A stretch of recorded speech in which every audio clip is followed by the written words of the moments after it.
Happy Thanksgiving, one and all. Welcome back to Keeping Up with Nerds. And do we have a special issue for you guys? Our final guest of the month is finally here. So, enough dilly-dallying around. Let's go ahead and start this issue. Editor me, pick up that music.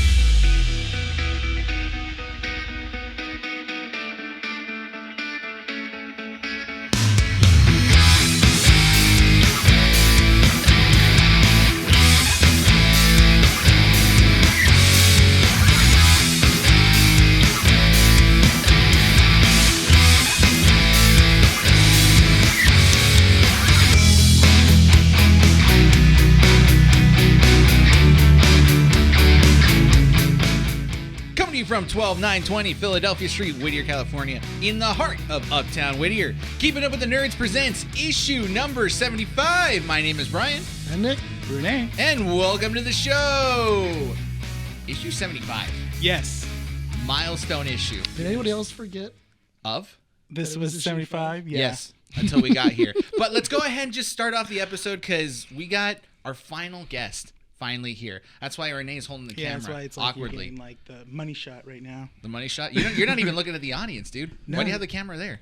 What? Look at the camera. What? Acknowledge the audience. What's up, y'all? No. Remember, the money shot, it's always like this. It's always Like, oh. All right, guys. So I'm going to go ahead and introduce the guest for today. So our guest for today is the host and producer of the Standing Still podcast, Steven Hoffa. Hoffa? Yes, sir. Yes. Okay. I was like, as soon as I said it, I was like, wait a minute. Hoffa? People either nail it or they get it way wrong, and you nailed it. So. Yes. Okay, I'm good. Thank you for joining us. you just didn't say it with enough conviction. Let me try that again. Right. Host and producer of the Standing Still podcast, Steven Hoffa. Yeah, I'm just sitting here with my arms crossed. You better bring conviction, dude. If there's not enough conviction, I can smell it. No, what's up, boys? How are we? Hey, man. How's it going? Post Thanksgiving, Dude. Yeah. Post Thanksgiving, we just did a fun skit, dude. That was. Oh yeah. You had fun doing it? I had a blast. Yeah. It's been a fun night. I didn't know we were gonna do a skit when I came over here, so that was super cool. I thought Rene told you. I told him today. I told him today. Okay. Yeah. All right. so if you guys are gonna be sticklers, when I came over here, I knew I was gonna do it, but today I didn't know. Yeah. But no, I'm excited. I'm excited to get into it and shoot the shit with you guys on a podcast. Yeah. No, it's so. Can I cuss on this show? Try to keep it to a minimum. Okay. Keep it to a minimum. Okay, I'll say no. All right. All right. That's a good call. You're allowed one cuss word. All right. I per already issue. ran You already that. used it. Okay. It's okay. You have one more freebie if you'd like. Nick All right. Nick has used them all up for the year. 10-4. I got you. Wait, does that mean I get a refresh in January? January. Yeah. All How right. many do I get? I don't know. I got to make a coupon for free. I work. Yeah. Day jobs in construction, so I'm gonna be withstraining myself here, but we're good. It's all good. No. What was I gonna say? You asked us. Oh yeah. You didn't know that we were making a skit. Started when you came in. Yeah. No. Because that was the thing is I think it started off with our first guest. We're just like, oh yeah, why don't we just make a skit with our first guest? Yeah. And then the second guest came in, and we're Sure. like, okay, why not? Then Lewis was on afterwards because it was Sarah Cece, then Lewis, and he was more than willing to do a skit. And I'm like, okay, well, Steven's coming on. Okay, why not? When I was talking to the guest we had prior, and I was like, hey man, you ready for a podcast? He goes, yeah. I go, we're gonna do a skit. He goes, all right, cool. That's the same thing he said when I texted him. If you guys don't know, me and Steven have known each other since junior high. Yeah, that's kind of how I know you guys through the that Rancho Starbuck clan. I know. Oh man, dude. No, but I came in here and it was super. I mean, it's creating content, which is fun. You know what I mean? Yeah. So it's fun to create content. You guys already had a script ready, and it's good times. Written day of. You know, by the way. Yeah, Nobody right? needed to know that. Couldn't tell. Nobody needed to know that. you didn't have to throw that in there. Oh, you know what? I will because you know what? When people because we had a lot of fun. Get that out. I'm not gonna lie, I'll be Brian, truthful. cut that out. Just don't let him know, dude. You worked on it for a month. Yeah, dude. No, but that's the thing is that because you said you had fun doing the skit. Right? Yeah, for sure. Yeah, it's always funny because like I said before we started recording the podcast, like every guest we've had on is always just kind of like, oh, I've never acted before. I know how I'm gonna act in front of the camera. Sure. And then like 30 minutes in, they're in it 100% committed, just saying like I'm gonna try that, I'm gonna do that. Do I look weird? Doesn't matter, I'm gonna do it. And that's exactly how For it sure. should be. Yeah. Yeah, and we were talking about it before earlier tonight of even when it's a podcast, right? We were kind of, as the fact I do a show and you guys do a show, that sometimes you're like, oh, it'll be great you know, like you kind of almost can't believe that some people don't want to come on or like don't want to do something because us are like, oh, that's so much fun, like let's do it, and you're just like constantly thinking of ideas.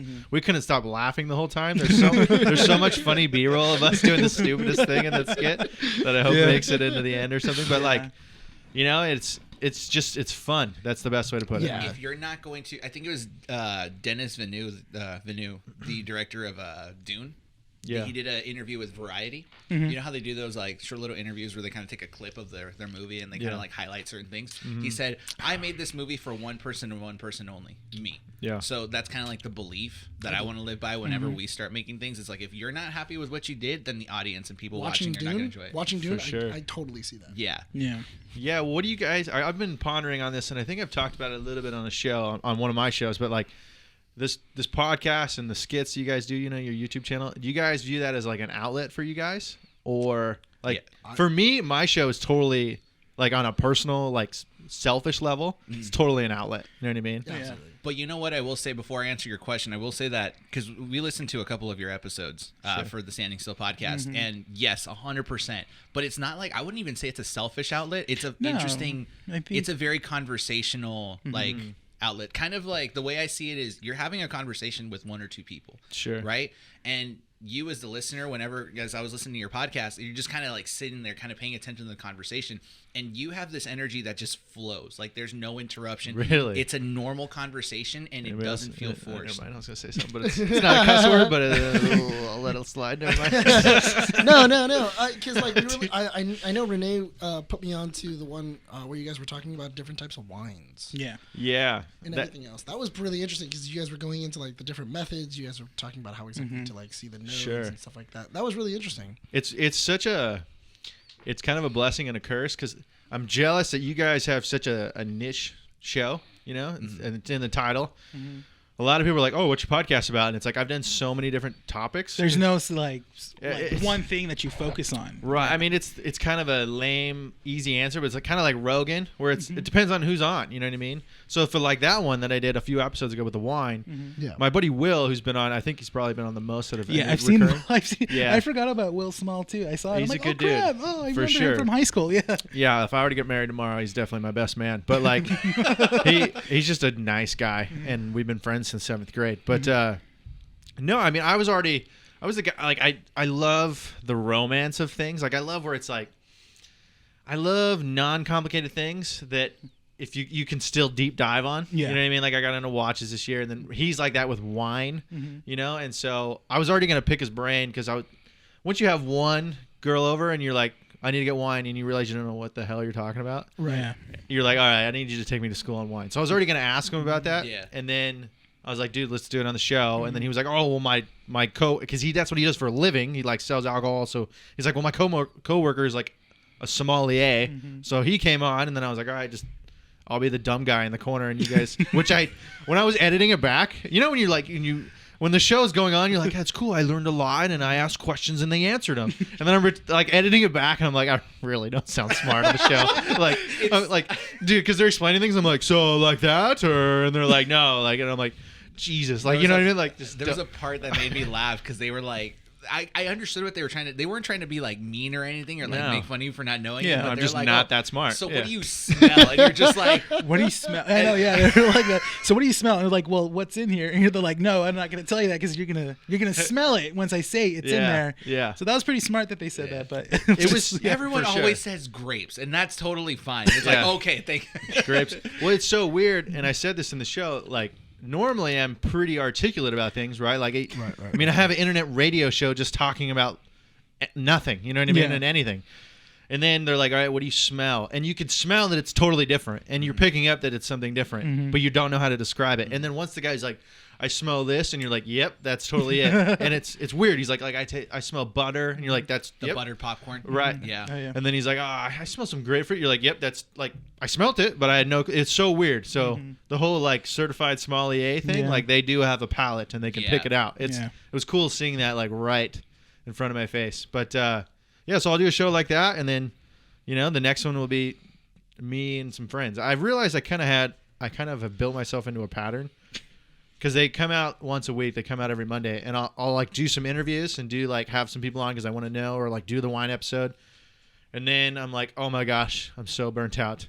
I just need to have friends on and have it as an outlet. And so I'll just have my friends on and we'll just talk about like my life. But that's what makes that podcast interesting, because Well, thank you. Your title, not your title, but the intro sequence to your episodes. It's so epic. I like when I first started listening to it. It's like dun, dun, dun, dun, dun. I'm just like, whoa, man, this is like really interesting. Yeah. But then you start to settle in, and again, it's a normal conversation. Sure. And I've listened to a lot of podcasts. So I listen to like, you know, A Hot Dog is a Sandwich, which is like a cooking one. I listen to the Rooster Teeth one, different ones. And what makes a podcast great as a listener is if you can keep the conversation going and not act stiff. Like, you know, it's people think it's easy. You turn on a mic and you talk onto a mic and bam, you're done. No.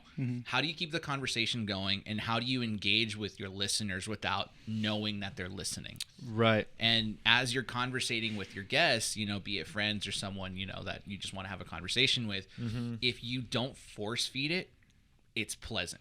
Because that entire wine episode, it was just kind of like, oh, well, I'm trying to learn these things here and there. Yeah. And as a listener, I could relate, because I'm like, I have no idea what to do with wines. Same here. That's why I was really Talk to me into about it, whiskey, yeah. I'll know about that. But wines, I'm just like, do I want to learn about wines? Right. Oh, Steven doesn't know anything about wines either. So great, I can totally relate to that Sure. and learn with you. So it was great. It was great. The sommelier guy, I met that day. And there was definitely a line, and in the video when I was editing it, I tried to show my face when he said the line because I was kind of hurt by it, and it kind of came off in the video. He said, and I'm bringing it up like weeks later, so it sounds like I'm being a little whatever about it, but like, I said like something really dumb. It was like a stupid joke, and you know, like as you start the first. It was like one of the wines like really stayed in your mouth and it had like a taste, like a long taste to it. And I said something like, oh yeah, like I'm a landlord. It stayed in my mouth. So it was the dumbest thing I've ever said. It's whenever it's that moment you set up a joke and you're like, oh, that one's gonna hit right out of the park. Right. And then right as soon as you hit it, it hits the ground and you're like, no one laughed. It's happened to me a couple times. It's like, oh, like did you swing at the ball and you missed? It's like I swung and the guy hadn't even thrown the ball yet. You know what I mean? Like it was that bad, and you know it's bad. Like as you're saying it, and I was like, oh, that's the dumbest joke. You thought you doubled, but you singled instead. Well, well, the guy, he's like, oh yeah, he's like, and you said some other stuff, like some other dumb stuff or something like that. And I remember I was like, dude, low blow, guy. Like, I mean, that was fine, but it was just like I kind of, you know, when it kind of takes you off guard, you're like, oh, wow, you really came after me on that one. Yeah. But that happens on here. I purposely said like so you can That hear was me him, all the and I time. purposely put it on my face because you see me. I'm just like, okay. Like all right, what in the wine's next? Let's keep this show moving. Let's get on to the next one. Don't worry, Steven. That happens to me all the time. It happens to me. You do that to me. Yeah. I try to make jokes left and right. You're like, that wasn't funny. I'm like, all right, thanks, man. I guess. Right. I'm trying. Come up with better jokes. Be funnier. Be funnier. Write the scripts. I edit. I do a bunch of stuff here. Be and funnier. Nothing makes it. Okay, fine. Be You know what? funnier. Well, dude, it's what's also crazy going back to like the outlet thing. And if I'm talking too much, tell me. But like, No, this is all about you. You're the man. guest. Take over the show. thank you, and I appreciate all the kind words so far. But like, Give me more later. just keep it flowing. No, but like, so I did the show last week. I recorded it, and actually it was earlier this week. And it was totally like I was just so burnt out on like a bunch of I have a million tabs open. Like that's how life is going. Pretty overwhelmed. And so I just had a buddy on that had been on before, and I was like, hey, if you have material, like you can totally bring it on. Otherwise, I just have like a bunch of stories. Yeah. And he's like, I don't got anything, so it's totally gonna be all you. I'm like, cool, because I got like a ton of stories I just want to bring up about my life. And in my mind, because you know you're kind of thinking of like, all right, you have the conversation in your head, what kind of tone it's gonna bring, you know, like the original, like the source of the idea of like how you're gonna kind of run this conversation. And it was all my stories, obviously, and this is from like the last month and a half that I haven't done like one of these, just like download my life into a show. And it was a lot of like stuff, like bad things that have happened in my life. Not like, oh, I almost died, like stuff like that. But you're just like, man, that sucks kind of things. And there was a lot of funniness to it. But then it was like an hour of those type of stories. And then after an hour, I was like, dude, this show's really negative. Like it sounds like I've just been complaining. Because like, you know, you kind of get into that joke of like, you know, it's like poor me, not poor me, but like you're constantly like it's like mocking yourself. Yes, in a way. Yeah. mocking and like self-deprecating. But after an hour of that, I was like, dude, this is like, I don't even know if I'm gonna put this out. Like, it just sounds like I've been complaining for an hour. But the next day, and I was kind of like, man, I don't know, like that didn't really come out exactly how I wanted to. Like there was laughs and stuff, but the next day it was gone. Like all that overwhelmed, it was like that's off of me now. You're your biggest critic. in any situation. I feel like as a content creator, anyone who makes content is always going to be their biggest critic. For sure. Yeah. Yeah. No, that's totally true. And it's interesting because you brought up 5 minutes ago about what'd you say? Something about Dennis Villeneuve with Dune? No, it was about whatever. I'll remember it. But it was something about like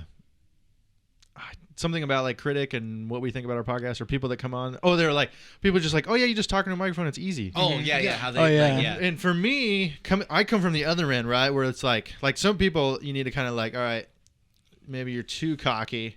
Right, where on my bad days I need to like build myself up. Like I come from that extreme, and so for me, people that are like I was never like it's easy just talking to a microphone. I was always the like you have to be confident and build yourself up, and it's so true. And like you said, you don't have the rush of an audience in front of you, like if you're doing stand up or something, but you don't have the reaction to bounce off of either. Yeah. So especially like when you're first starting off, you're like, I guess this is okay. You have like no gauge of like if it's good or not. He just started listening to our issues from like all the way back. Yeah. He's like, oh dude, we were awkward. I'm like, yeah, that's why I don't listen back to them. It's just like once they're online, that's it. It started out just me and him, and I'm listening to it, and we're like, yeah, we're here, guys. You know, like like. Well, speaking of which, Steven, how exactly did you get started? Like, what started Standing Still podcast? Like, was it something else? Had you podcasted before, or was it just like, I kind of just want to like blow off steam and stuff like that and just talk? For sure, yeah. So the story of kind of how the Standing Still podcast started. I love acting like I have the biggest show in the world when I have such a tiny show that makes $0 and there's like nobody listening. But like, do you make any money off of it? But just the fact that I'm a guest on a show, like, since you mentioned it, Conan, let me tell you. You know what I mean? Like I'm a pro. Hey man, I got a guest. I'm questioning the guest. I'm just throwing questions out. So check this out. So it was about probably 4.5 years ago now. I haven't been doing it solid for 4.5. But it's been hit or miss. But so what happened was I did a union apprenticeship deal, and now I'm still doing that job because that's what pays me, right? A union electrician, which is a day job. So you start early, work till like early afternoon, right? Commercial buildings and stuff like that. Right. I really wanted to do stand up, and I did it like twice at an open mic. The first time I went on, I told like 50 people how I lost my virginity, and it killed. We gotta tell that story here later on. All right, don't let me forget. I've told it like 18,000 times. So like, you got it from every detail. Trust me, it's memorable, bro. I got you. Okay, and you're so nervous. I'd never done it, but I could tell this story like without even thinking. You know what I mean? It was a good crowd, and it did really well. And I remember everybody's like, "Do that," and the guy's like, "Oh, he brings you up. He's like, he's popping his comedy cherry tonight," and you just stand up. And I was like 20. Like 23, 24. I was like nervous as hell, but I did well. And that, when you do well during stand-up, it's better than podcasting for sure. Like, because the audience, it's, like I've not accidentally, but I've hooked up with a girl that's way too good looking for me. Like when you just accidentally like walk into a good deal. Yeah. And it doesn't even come close. Doesn't even come close to doing good stand-up. I straight up walked into Walmart, first bin that was there. It was like 50% off. Like, let's go. They were having rollback deals, and I got on that thing. But you just I've had that high, and it doesn't even come close. Dude, once you reach that point in your life, everybody, all your female listeners think I'm a d-bag at this point, but like, it's okay. So it's not gonna get any better once I tell the virginity story. But like, okay, so I did that. So the first night went really well, and the guy was like, "Dude, that was great. Like, come back next week," and blah blah blah. And I remember my dad was like, "You're gonna do stand up?" He's like, "Go for it, I guess." So such encouragement, right? Oh yeah, no, he's a very old school dude, and it's okay. Parents are always like, if you're doing something that's not like degree worthy, they're always just kind of like, we'll see. I mean, I get it. I don't think my dad has ever listened to my podcast. He knows I do it. Dude, it took my mom like a full year to kind of like come to the realization that I want to do something in terms of like directing or producing. Yeah. Right. So I like told her, I'm like, yeah, I'm making this podcast. She's like, oh, that's cool. Right. And then all right, yeah, sure. Until like recently when I told her, like, yeah, we got a couple listeners in like Canada and some in Europe and stuff. She's like, what? And I'm like, right. Yeah. About that one person in Canada. The one person in Saudi Arabia. In Saudi Arabia. That's right. The line that always kills me from my dad, he goes, dude, that's great you're doing that as a hobby. And I'm like, dude, I'm trying to make this a thing. You know what I Yeah. mean? Like, I'm like, oh, that cuts deep. Just like, yeah, dude, I'll see you later. Right, like, Just love me. Just love me. yeah, check, please. Yeah, but no. So I did that 1 week. It was like a Wednesday night, I think, right? And I was starting the job that I was on at the time. I was like second year apprentice into this 5-year thing, and that that's what's paying me. And so that's option A at the time. You know what I mean? Yeah. And it kind of still is because that's all that still pays me. But you're especially when you're doing open mic nights, you don't get the sweet like 9 p.m. spot at the Comedy Store. You're getting like you're just waiting for your for your 5-minute set, and so you're out super late, and then you get home. And I was literally working on a job like all the way on the west side in Century City, and I had to be there at 5 a.m. like ready to work. So you're getting like maybe an hour or two of sleep of night, and that. It's not like you're like that doesn't ruin me for the next day. That ruins me for like the rest of the week because you're just like trying to play catch up at that point. Yeah. And I was like, like the mechanicalness thing doesn't come easy for me, and I was still trying to figure that out and realize that it doesn't come easy to me because that's like early 20s when I was figuring out like what my strengths and weaknesses are. And so I was already not like struggling where I was like can't keep up, but like it was hard work for me to be. I was trying to learn electrician, and then to be like a zombie because you're so tired. So I did it one more week, and I was kind of like thinking I was hot shit, There's my one. But like, I kind of went into a thing, and I was like really, really cool, you know what I mean? And like, and I went in with like all new material, and like, I was like, dude, I'm gonna kill this dude. I got this. And I was still so nervous, and the crowd sucked, which I'm not saying it's that fault, but it's an aspect. Yeah. But I like couldn't even speak because I was still the same level of being nervous. But instead of telling a story I've told a million times. I tried to tell stuff that I've like never said out loud, and I like couldn't even talk because you're so nervous, and I just like not a laugh, like bombed bad, and that's the worst. Like remember, like it's boom, it's either all or nothing. You skyrocketed at first, and then it just went rock bottom afterwards. Right, and I remember walking out, and I was like, dude, that's because everybody's like, you're like walking past all the other people waiting for their turn. And everybody just heard you not succeed at all. Yeah. And everybody's just like, oh, yeah, like, cool, man. And I remember thinking, I wasn't like, oh, I'm never going to do it again. I was like, that sucked. And I remember for sure thinking like, all right, I'm never going to do this again. Or not thinking that. But at the same time, I was like, but I got to focus on being an electrician. Mm-hmm. And then right around the same time, like a month or two later, I did this speech thing I was helping out at like the high school kids at my church. And I did like the Wednesday night, like 30-minute lesson, which I don't, I'm Christian background, but I'm not super knowledgeable about it. Like I'm not the guy to talk about it, but I just wanted to talk about my life. Right. And like talk about things I've learned. And, I had to like have people help me, like put a couple Bible verses in it to make it a Wednesday night thing. But it was mostly like stories from my life. And I recorded it, and that was like the first time I just had my phone on the thing. And that was the first time I ever like recorded myself doing a speech, and it was like a 35-minute thing. Mm-hmm. And I was super proud of it, and I loved not so much like, oh, listen to me, but I loved like listening back to it and like learning from it. And that was also right around the time where like I really started getting into listening to podcasts. So between not being able to do stand-up because of the scheduling thing, and then loving talking and doing the public thing, and then like listening back and like how now it's a product. I love like, oh, that now you can like, you know what I mean? Mm-hmm. And then that's when the idea was like, oh, maybe I'll do a podcast. And I'm very much like, oh, what about this? What about this? And then never really pulled the trigger on anything. And for whatever reason, I don't know why, but this one stuck. And so I'm not a tech guy at all. So then, it's like, all right, now you're on Google and YouTube. Like, I don't know anything about mics and anything. Do I need a mixer? What the hell's a mixer? You know what I mean? Like, so that started. And then the name Standing Still, I kept going back and forth because I couldn't think of a good name. And then I was like, oh, it'll just be like Steven Hoffa's podcast. But I was like, that sucks. Like, who the hell is Steven Hoffa? You know what I mean? And my dad's like, dude, that sucks. And like, straight up. Great encouragement. Like, I was like, yeah, like Steven, he's just like, nah, I'm glad dude. you're enjoying this hobby. Yeah, dude. And so and then I was like, trying to be confident, you know what I mean? Yeah. And so I was like, you know what? I'm going to be somebody. It is going to be Steven Hoffa's. And then like 30 minutes later, like, nah, dude, that sucks. And I just kept going back and forth.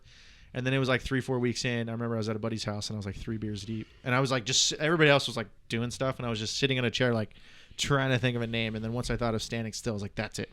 And it's about just, escaping and being in the moment and just kind of having that moment of clarity, Mm-hmm. It's straight to the point.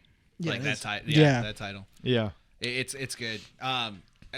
Going back to the whole, the creative outlet because you pretty much just wanted to have just something to just let things go, like kind of like this is in a case is kind of like your freedom to be creative. Sure, it's right?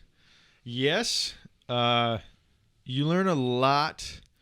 So there's a lot of different avenues I could take to this question, and it's really interesting because, and I'm curious of what your guys' thoughts on this as well, because so here you have this thing, which it's not a big show yet, but it's always in your mind that it has the potential to be. You know what I mean? Like the world could potentially listen to this. All it takes is that one episode, right? Or one little instance, yeah. And you're also thinking like families listening, you know, so you kind of have to get past that too, because I have like real conservative families sometimes that like don't cuss or do anything, and I'm talking about losing my virginity and all this kind of stuff. You know what I mean? So there's like definitely I had to get past that, but going past, you know, at first it was leaning more towards like this is the outlet to do stand up. And I had to learn my lesson as time went on. Not only do you like learn your own voice and kind of how it is, and you kind of figure out what your show, you have an idea for a show, and then also as you go, it molds itself into what it is. Yeah. You know, especially if it's your first show, because you're kind of figuring out who you are too. Yeah. And like what your talent is, you know. But so at first it was definitely, you know, there's some episodes where I'm like, dude, I kept butting in or like not knowing how to transition, and I'd just be like, oh, this is a funny story, this is a funny bit, and it would be like a hard turn in a conversation just because I wanted to get that bit in. And I realized like, hey, this is not your stand-up no matter how much you want it to be. Yeah. Right. But it's something different, and I also love it. So I had to kind of figure that out too. And it's definitely, you know, it makes you learn a lot about yourself.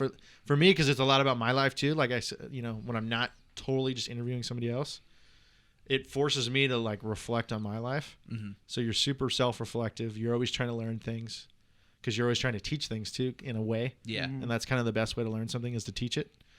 And so you learn a lot about that. And then also it really helps you become a better listener. Yeah, you know, definitely. You know, interviewing, but also just being able to like really listen to somebody is kind of the best statement you can make a lot of the time, is being a really good listener. Yeah. Mm-hmm. You know, you can tell that you have like a stand-up background when, you know, when people listen to your podcast. Really? Yeah, you do. Because I feel like stand-ups are great storytellers. Sure. And a lot of your episodes tend to have like great story aspects to it. Mm-hmm. Again, this goes back to how certain podcasts are formatted. Yeah. Sometimes you have just a conversation between two people or four people, right, and it's just back and forth, and it's joke after banter after this. And sometimes, you know, people like those things. It you know, to each their own. But yours is very much, I would say, structured like you were telling a story, as you normally would at a party or at a gathering. Mm-hmm. And that, you know, and that is kind of where that stand-up background shows. Mm-hmm. It's funny because, thanks, dude. Yeah, no, your podcast is great. Listeners are, you know, still listening up to this point and are fully aware of what's going on. The Standing Still podcast is a great podcast to listen to, so go check it out. It's on Apple Podcasts. Yep, pretty much anywhere you listen. Any audio platform. Yeah. We're doing YouTube now too. There you go. Videos now, right? Yep. Yeah.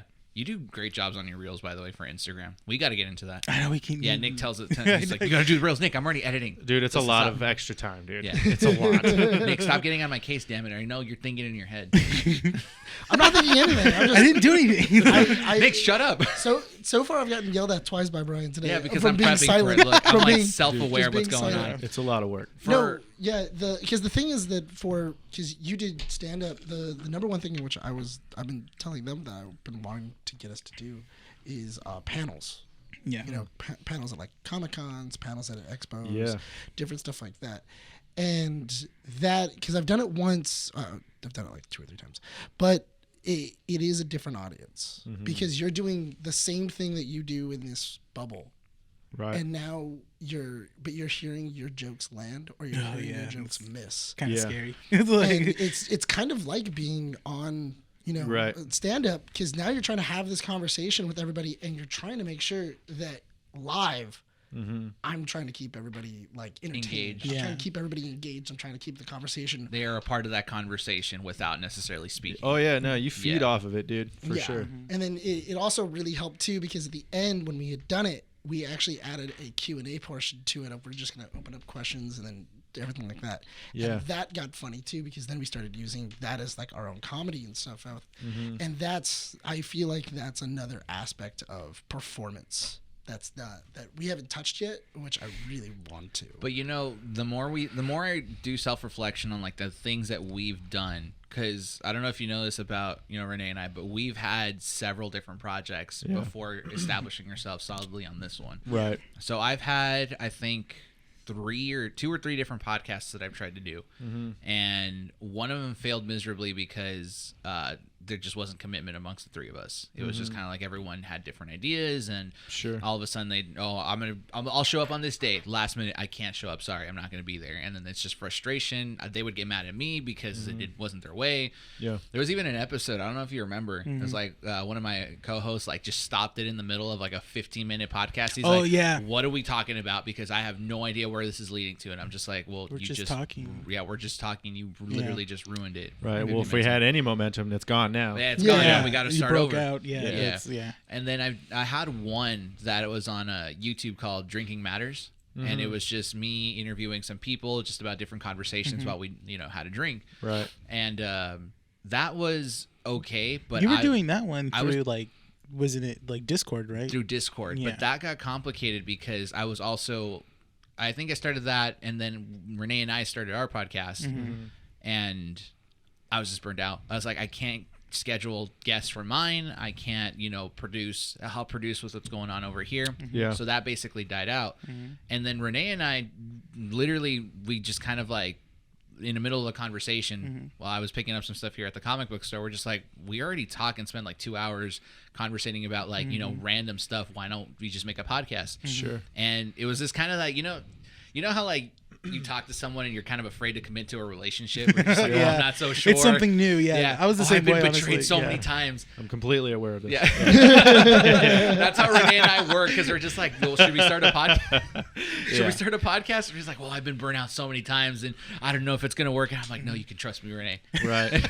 And we did it. I got you. Which I have to admit that it sounds...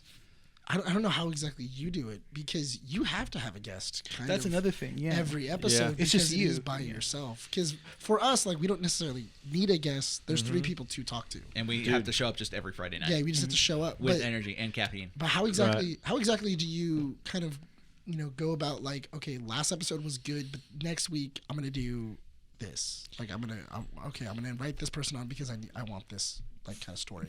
For sure, it is I mean, there's positive and negatives to each way that we go about it, right? Like we were talking, like, a lot of times it's just you guys, but then you have multiple guys. You guys, there's multiple cooks in the kitchen. So there, you know what I mean? So there's that aspect. Where mine, it's like, it's all me, you know what I mean? But I have to have a guest. So like creatively, it's only one cook in the kitchen, which is nice at times. Sometimes you're like trying to come up with what to cook. But the scheduling is one of the hardest things for sure. Because there's some people that are really professional. They're like, this date, this time, I can be there. And then that's it. And they're there 15 minutes early, and they nail it, and they leave. You ever get anxiety scheduling people? Because that's kind of like, this is the first time we've ever done 4 guests in a full month. And I'll be honest with you. Okay. It's a lot. You have to live up to the hype. Brian's unloading right now. Let me tell you. No, so because we all have our different jobs. So like Rene handles social media, Nick is in marketing, and I'm production management. So everything that comes, like everything creative has to go through me. Sure. So when it comes to like scheduling the guests, I think the biggest fear for me was like that anxiety that happens with like, okay, am I going to offend this person for telling them that they have to show up at this time? But then I have to think to myself, like, no. If they say yes and they're committed, they have to show up. But I also don't want to be a dick and say like, hey, why are you not here? Because for sure, dude, I've had people that I like didn't know. It was like a total person, and she's really sweet, so I'm not gonna say her name, but like they'll flake 3 times and you didn't know them. It was like I reached out, so it's like, and because my show's not big, so it's like technically she's doing me a favor. Like she's more like Instagram famous than me. Yeah. And I don't know her. I just like reached out and she said she's down. But there's also the principle of like you said you'd do it, and it's in my, you guys have the studio that's like always here. Mine's like in my place, like in my room, so it gets all set up and then all torn down. So I'll like set up and then they bail, and you're managing energy too. Like I worked all day, And then I come home and I'm like, all right, I gotta not eat because I want to have energy. Otherwise, if I eat, I'll pass out. And then it's like, all right, I need caffeine? I always have to make And so sure. like this guy forgets to eat. He's super busy, and I have to make sure. Like, dude, did you eat? Do you want something? Do you need caffeine? I'm like, no, for real. It's like, I mean, it's. Yeah. I mean, I'm being weird, but like, you're like a. You're being weird. We're all weird. Yeah. We all have our little quirks. Like you're like a stud that comes in just to like manhandle. You know what I mean? Like you come in, it's like, all right, it's like you need a peak right now. Yeah. You know what I mean? Like you have to be able to climax on point. You know what I mean? No, he's got a point. It's Yeah, like, all right, that's true. camera rolls. You better Right. That energy better be up. Yeah. That's Like it. so, if Like it's a we- weekend, it's a weekend, and it's a lot. For me, because I don't usually work weekends, so it's a lot easier to kind of manage that. Yeah.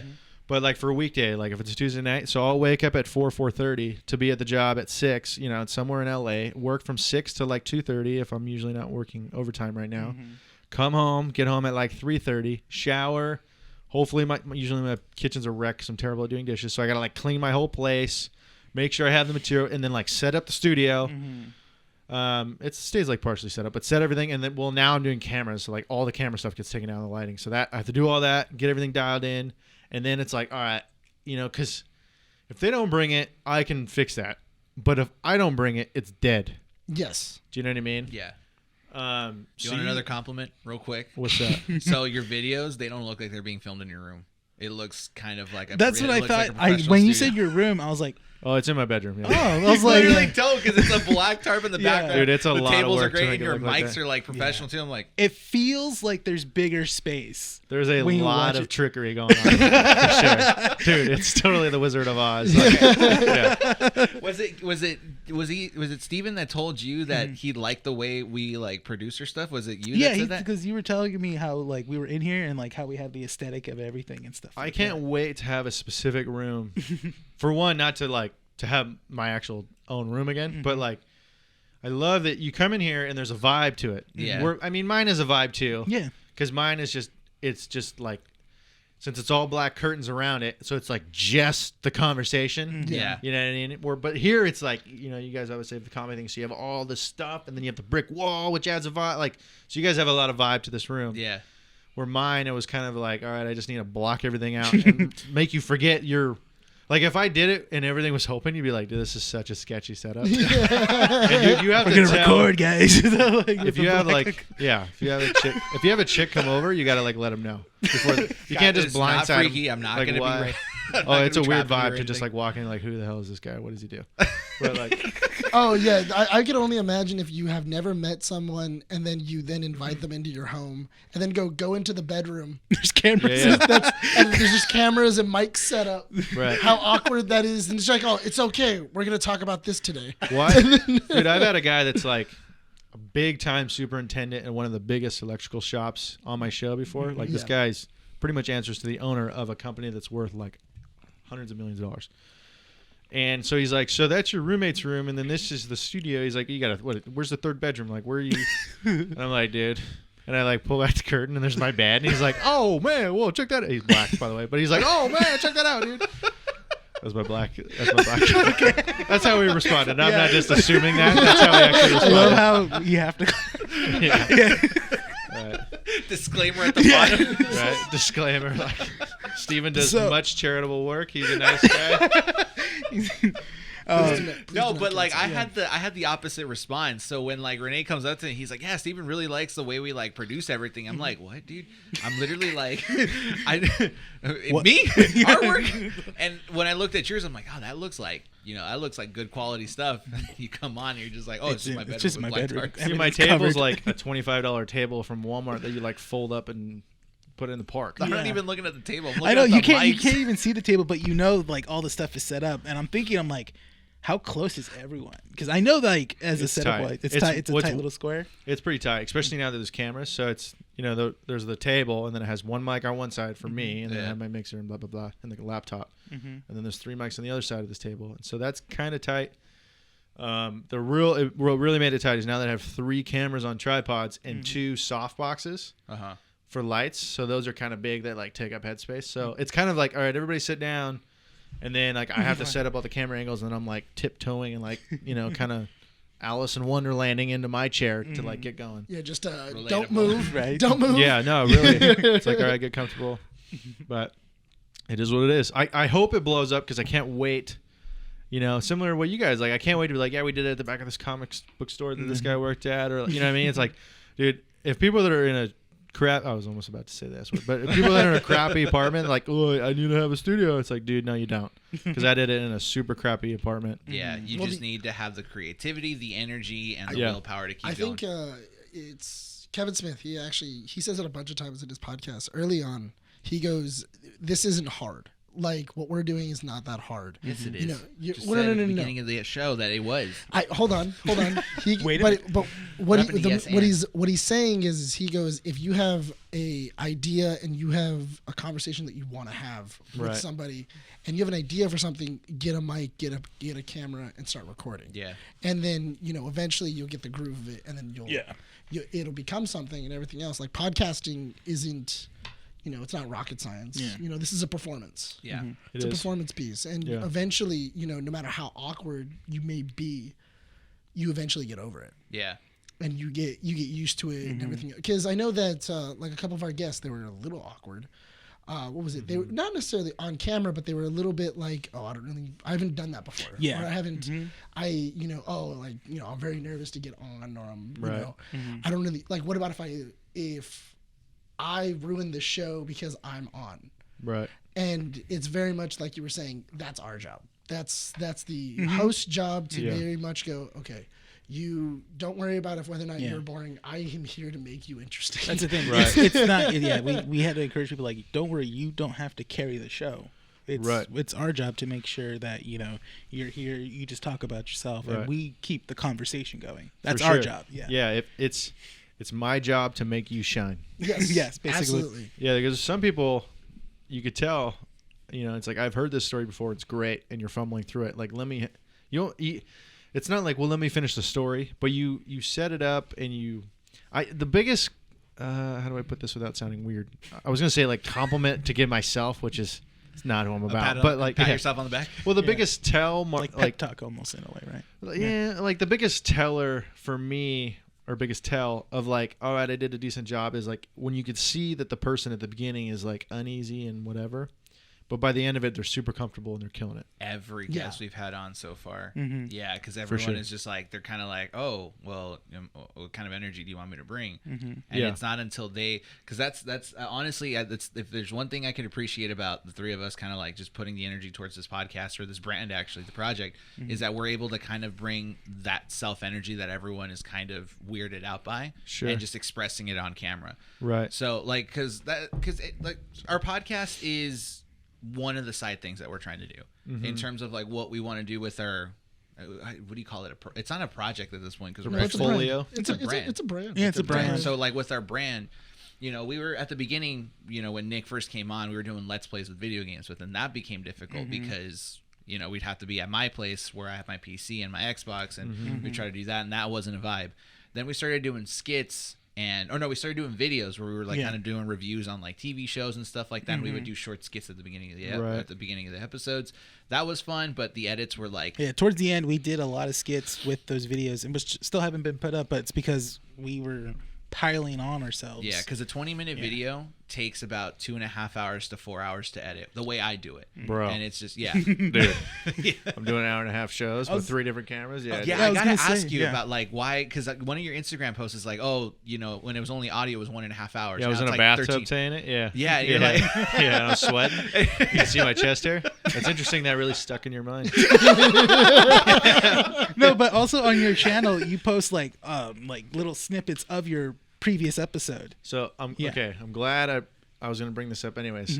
I'm glad you brought this up. The 13.5 hours to edit. So I'm so thrilled you brought this up, gentlemen. Okay. So it's right. I was doing just audio for a very long time, and then a couple years ago I tried to do video, which is like when I originally bought the camcorders that I'm using right now. And the tripods, and that's when I originally did the curtains, because I was like, before I didn't have all that because you didn't need it because it's just audio, so it could look kind of like trash. I got a Apple Mac laptop when I graduated high school that my parents bought me, and I was still trying to do everything on that, and that was like the base model. And so to do Final Cut Pro and do everything, not happening. with HD, like, dude, that Mac was probably like trying to climb up a mountain. it was like 4 gigabytes of RAM and all that, which I didn't even know what RAM was until I had to buy a new computer like a month ago. But like, like I'm not a tech guy, so. But it was like, I mean, just putting 3 cameras. Let's say the show's an hour. Like it was impossible. I did like a couple episodes and it was impossible, and it really turned me off to that workload because I mean I was making less money at the point too, but. At that point, it was like, you know, I do a show that night. Okay, boom. Plug in the camera and start putting that hour of footage on the computer to start editing. It would take like a couple hours just for that. So it was like, put that on. By the morning, it'll be done. So then the next morning, before I go to work at 4 a.m. or whatever, okay, take off that camera, put the other one on. So then that takes hours. So then it's like, by the time I got home, cool, take that one off, put the third camera on. And that'll take the rest of the night. So it was like 2 days. Just to get the footage on, and then my computer was I edited in proxy, did all the tricks. How long ago was this? This was like 2 years ago. 2 years ago, and it was so like I remember 1 week because they come out every week, right? To do like a few clips of the show and to do the whole show. I did nothing but go to work 8 hours, come home and work on it. Like zero anything. I ate out every time, like nothing else. Yeah. And I got it done, but I was like, I cannot do that 2 weeks in a row. Like I'm out of clothes. I've bought everything out. Like I didn't cook one. You know what I mean? I was like, I cannot do that. And so and I was like, that was it. And then other life things happened, and I stopped doing the podcast until like a year ago. But so I just had to spend like $3,000 on a nice Mac because I was like, I don't want to wait. I just want to I want to just spend the extra money and make money now. Just get a computer, and I'm still using an old laptop, which I still use for like in the moment, but. My point is the burnout thing, going back to like how many hours it takes. So if it's an hour to an hour and a half for the show, 3 different cameras, you have all that footage, but the sucky, you have to add the cuts, especially because I'm cutting back and forth so much because I have 3 different cameras. And then however the clips are going to come out, like 5 to 10 different clips of how many subjects there were. And then I try to do, last week or two have been less, but I try to do like 5 60-second clips, and I do them in reel shape, so that way you can post them on TikTok and on Instagram. Yeah. So between that, and then you have to make the thumbnails for everything. That takes a couple hours to do the custom thumbnails.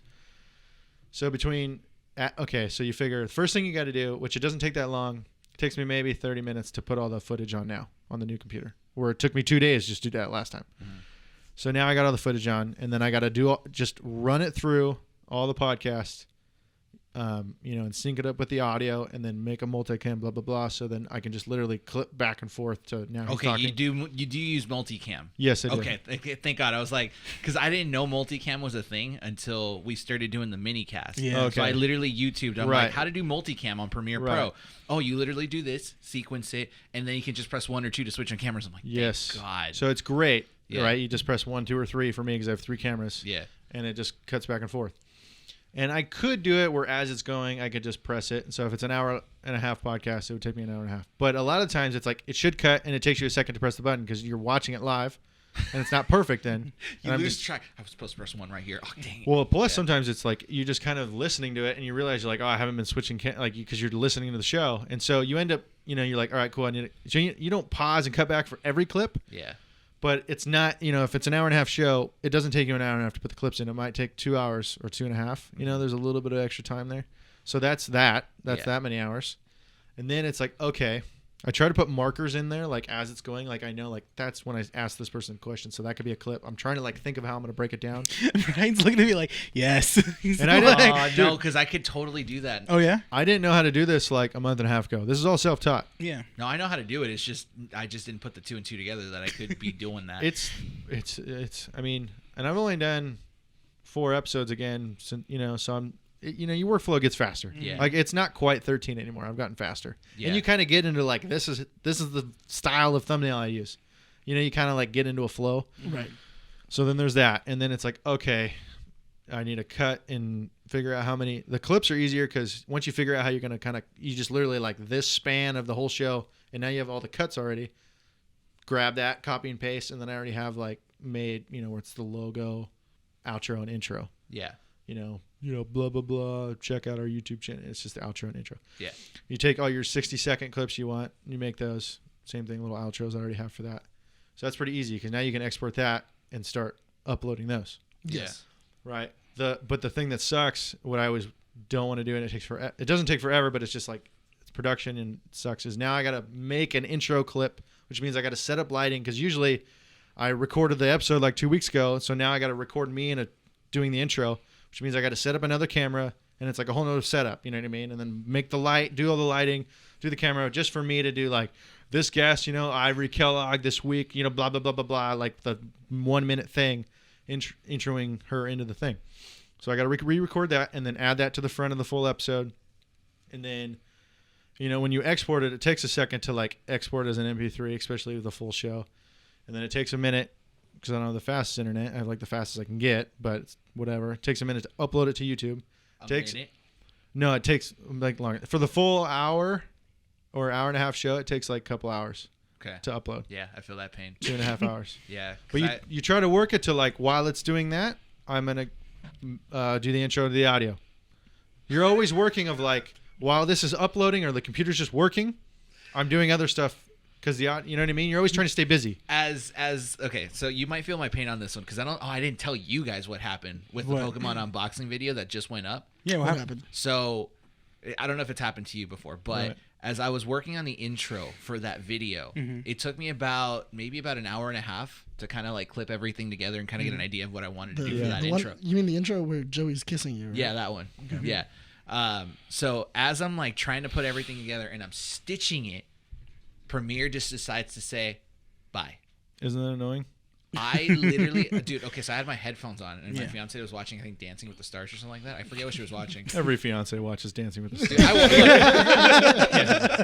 Dude, I was watching. I was into it. I was like, yeah. But Premiere just crashes, and I just remember going like, no! And Andy just looks and she's like, what? And I'm just like, I literally just lost an hour and a half worth of work. Yep. Did it not autosave? No. No. Here's what Premiere Pro does, okay? It auto-saves by telling you a box pops out that says, saving project, and it saves it, but then when you go back to it, it never saved it. So I lost like an hour and a half. A big flaw in that system, right? Dude, when those things happen, it happens sometimes. Because I remember when I was making commercials for the video game company, that happened to me like twice. It just it sucks. Yeah, or like a single piece of footage. I don't know why somebody either got on my computer or they moved it to a different folder, and then Premiere, and as soon as you put it in a different folder, Premiere's like cannot locate file. Premiere just goes, I don't know what file you're trying to use. Yeah. And if it was like the whole audio file or a whole video file, immediately it goes, because it got moved into an alternate folder that it wasn't originally in. Right. I don't know what it is. So you know how you said to me you wanted to learn how to edit and how to use Premiere Pro? It's a great relationship. Yeah. It's just that the moment you start to mess with it and like in depth, you're going to realize, why can't you just figure this stuff on your own? Why do I have to hold your hand every goddamn moment? There's a lot of Googling, like, how do I do this? Yeah. And you have to use the shortcut keys, which it sucks at first. Yeah. Because you're like, press these 3 buttons and they're all random. You're like, why should I remember that? But once you do start remembering this stuff, it's way faster. Yeah. So much and quicker. you look like a crazy person because you're just like, oh, I have to do this. And you're like, how do you know that? But you just, it's a flow. You create a flow. Everything just comes to mind, because the podcast for us, we finish to edit it, because I don't listen to it the whole way through. Like, I'll listen to it here and there if like I need to cut into pieces, and I'll listen to segments of it so I can kind of figure out like the audios, like the audio level and stuff like that. It usually takes me about no more than an hour and 25, if anything, hour and a half. And then the longest, I think the hardest part is the exporting, because I don't, my CPU, it's a good CPU, but it just, for an hour and a half, 2 hour long podcast, that's a solid 45 minutes of exporting. How long does it take you to download my video from Drive? No more than 15 minutes. Yeah, the exporting is the same for me. The uploading to YouTube, 2 hours. Is what takes the longest. So I have to leave my computer on, turn off all the monitors, and as I'm like, because usually I'm editing until like 11, 12 at night. Well, the thing that always irritates us, and we always have like a bottleneck, is because we use Drive. We use Google Drive for everything. Right. We'll put a video up on Google Drive, that way we can share it and it's there and we know exactly where it's at. Right. And we file it and then we go, okay, cool. It's always This is like an ongoing thing with within our chat. It's an ongoing thing inside the chat of Bryan. Nick, did you upload the video? I'm working on it right now. No, but the thing is that as soon as 4 I put hours it later, Nick, is it up there? It should be done. No, Nick, is it up now? No. Let me talk, damn it. Anyway, what was it? I'll put it up on Google Drive, and then it says 3 hours. Yeah. To put it up on Google Drive. The only problem is that Google Drive, for some reason, as soon as your computer goes into sleep mode, pauses. Yep. So if you walk away to go make dinner, or you go do something else, or you wouldn't, and you can't even play a video, and it does it. I've done it so many times where I'm like, okay, cool, I'm gonna let that go. It says 3 hours, should be up by 9. Yeah, says it should be up by 9 o'clock. Okay, cool. Bryan says he needed it up by 9. Yeah. I go make dinner. I go do what I got to do around the house. I come back. My computer's dark. I hit it, and it still says it has 2 hours. Yep. I'm like, what the hell happened? And then I get a message from him going like, hey man, it's 9 o'clock. Where's this video at? And I'm like, you're like, get off me. Essentially, it's the worst, chat. Yeah. The worst thing is that at a certain point, I've even thought about it too. Of like, oh, this would be faster if I just put it on a flash drive and drove it to his home. Yeah. What helped me with that is, and you probably already know this because this is like an easy thing, but putting it on a hard drive. No, I will make it so that my screen basically doesn't go to sleep, or it'll be like 3 hours. Because I've done that. You're like uploading it to you. It says 2.5 hours, and I'm like, all right, well, I'll go to bed, and then it'll be done in the morning. And then you go wake up, and it's like exactly where you left it. You're like, okay. You know what I mean? You're like, that's dope. Not gonna yell. Well, no, because I had to go to sleep one day because I had work early. Yeah. So I put it up, and then he goes, oh, okay. And I put it up at 5 o'clock. Yeah. I was like, it's going to be up by 8. That's when he needed it. He said that's not the worst. That's not the worst incident. The worst incident. Okay. I'll tell you the worst incident that happened.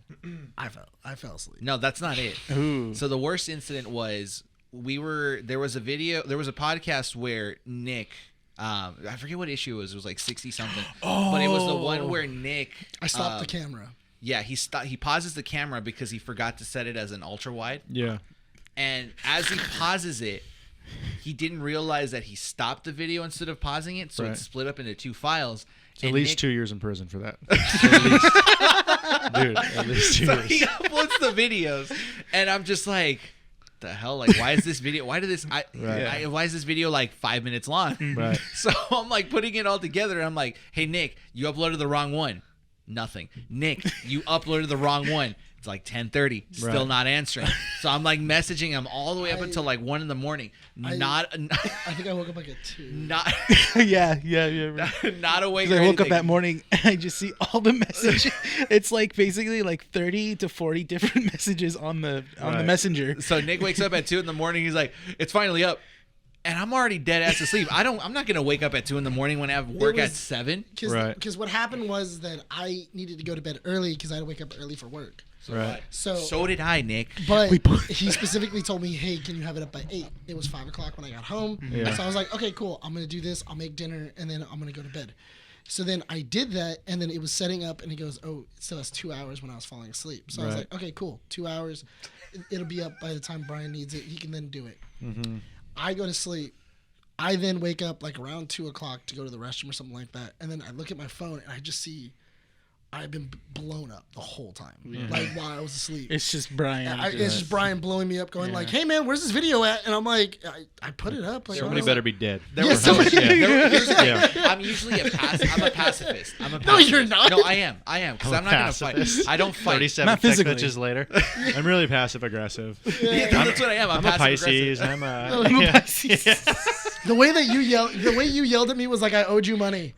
I yell at you? In that chat, yes. For sure, it's the most frustrating part, right? Yeah, it's the organization. Right. We've gotten better at it, but I think it's just because we're so limited to how we can run things. Yeah. We have to schedule everything to the T. Well, that's multiple cooks in the kitchen. That's the hard part. Yeah. And the problem, because the benefit is that usually we can do it here, put the audio, and the audio is already up, and luckily he already has one video. The only problem is that I have the other video, so he can't do the dual camera thing unless he has the other video. That's true. So, but I mean, the other solution is to invest like $600-700 on GoPros and doing it that way. Right. But so one guy can just take all the cameras home. Exactly. Instead of, Well, the other solution that I already was telling Rene was that with Black Friday, there was a hard drive. There are portable hard drives that are like. I forgot today was Black Friday. And I keep forgetting, dude. You bought something here at the store, and I told you it was Black Friday. I know, Cyber but Monday, dude. everything's fine until Cyber Monday. But what I was saying is that basically you have it. It's a fast download because the video on my computer. It takes me 15 minutes. Yeah. To download from my phone Right. to the computer, it's loading it up to Drive. That's the hardest part. So isn't that crazy that? And this is kind of the point I was leading into. Is like. Right, I've gotten it down to 8 hours. Last week, I was like I've had issues with this other one. I've been trying to figure out for weeks, but in order to like figure an episode that's a problem episode because I had like audio issues, and then also do the one that's coming out Monday, I basically have to like do 2 episodes in a week, which I just haven't been able to do. So it was like I was trying to screw with the other one, and then it was finally you're like, all right, well I got to do the other one that I still have in the queue to come up because I need one for Monday. So I did it all on Sunday, and it was like 8 hours. But my point was, and this is where I was at, literally coming over to this show, right? Tonight. We're talking real time now, fellas. No, but like. Real time to us, to our listeners. This isn't the past. That's true. This was 4 days ago. Well, they're in the room with us. At this point, yes. If we're doing our jobs right. But no, like. So, you know, I knew it was going to be a lot more workload to do video and blah, blah, blah. And it is a lot. Oh, yeah. But the worst part about it, it's not so much like, oh, I don't like working hard. The worst part about it is, you hope it builds steam, right? Because you know when you like go to post your first YouTube video ever, and you're kind of like, tomorrow I might have to quit my job if this thing blows up, and then you get like no views. You're just like, that was really deflating. You know what I mean? But like, but it's this week in and week out of like still having a full-time job, and you're still trying to schedule guests to do the actual show. Yeah. But my point, and we were talking about burning out, right? For me, that's the lesson I'm learning is that the whole thing of why me personally, I can only speak for myself, but like the whole reason why we're doing this is to do like this right now. Like this is what's so fun. This is what we love doing. It's great. You're right. So that's an hour, right? So it's like, cool, you got to do this for an hour, and that's 10 hours of other stuff. Plus you got to schedule. Plus so it's like 10% of the process of all this other stuff you don't want to do what you love. Yeah. And we don't make any money at it. No, but at the end of the day, it's like it's worth it. It's worth it. It definitely is. Right. I mean, we talked about it in the past issues where just like we could be doing so many other things on a Friday night, but we're choosing to do this because we enjoy it. And any one of us can walk out. Like no one's being forced to stay here. You know. Oh, good. I'm so glad he said that. I was just waiting for him to tell us that we're good to go. Well, dude, I was just like, because you go through peaks and valleys of how motivated you are and stuff. Yeah. And I was right now, I'm in the very like burnt out because I've done like that first month back of doing the crazy workload of doing video and everything. Yeah. And then just I've had a bunch of stuff in my life going on right now that's also just wearing me out. And so I was like, man, I know they're going to interview me about my podcast tonight, and I'm like so unmotivated right now because I'm just burnt out. But coming here, and then we did the skit, and then we're all just, you guys have the same energy. Like now I'm fired up again. You know what I mean? So I love that. I love that networking and that energy. Now I'm like, this is so much fun. Like I don't even know why I thought about. It's getting over that initial hump because we've all had our days. Yeah. You know, we come in. You go through phases. You for go sure. through phases because So Rene, you've missed one issue. I missed one issue. Nick's missed like 2. No, I think I may have missed 1 or 2. Okay, so both of you guys missed 1 or 2. Did I miss 2 issues? I thought I only missed 1. I remember You did the everybody was cruise and talking you about missed what he 2. missed. Everybody was upset. I'm just kidding. we had to talk to Rene. You know, he was like, Yeah. Rene, look, this can't happen again. I haven't missed a single issue, so I've done 75 plus. What do you mean I have no life? I edit. That's all you do. All you do is we just tie you to a computer, and then we only chain to a desk. Just chain to a desk. Edit. Now you edit. Until it's done. There's an envelope just like it like slides a few. Has like a little hard drive in it, just a little flash drive. Right. Now edit, beast, edit. Slice of bread. But it's funny you say it like, you know, this is what you want to do even though no money comes into it. And I think this is a perfect transition into like what our future goals are with the things that we do.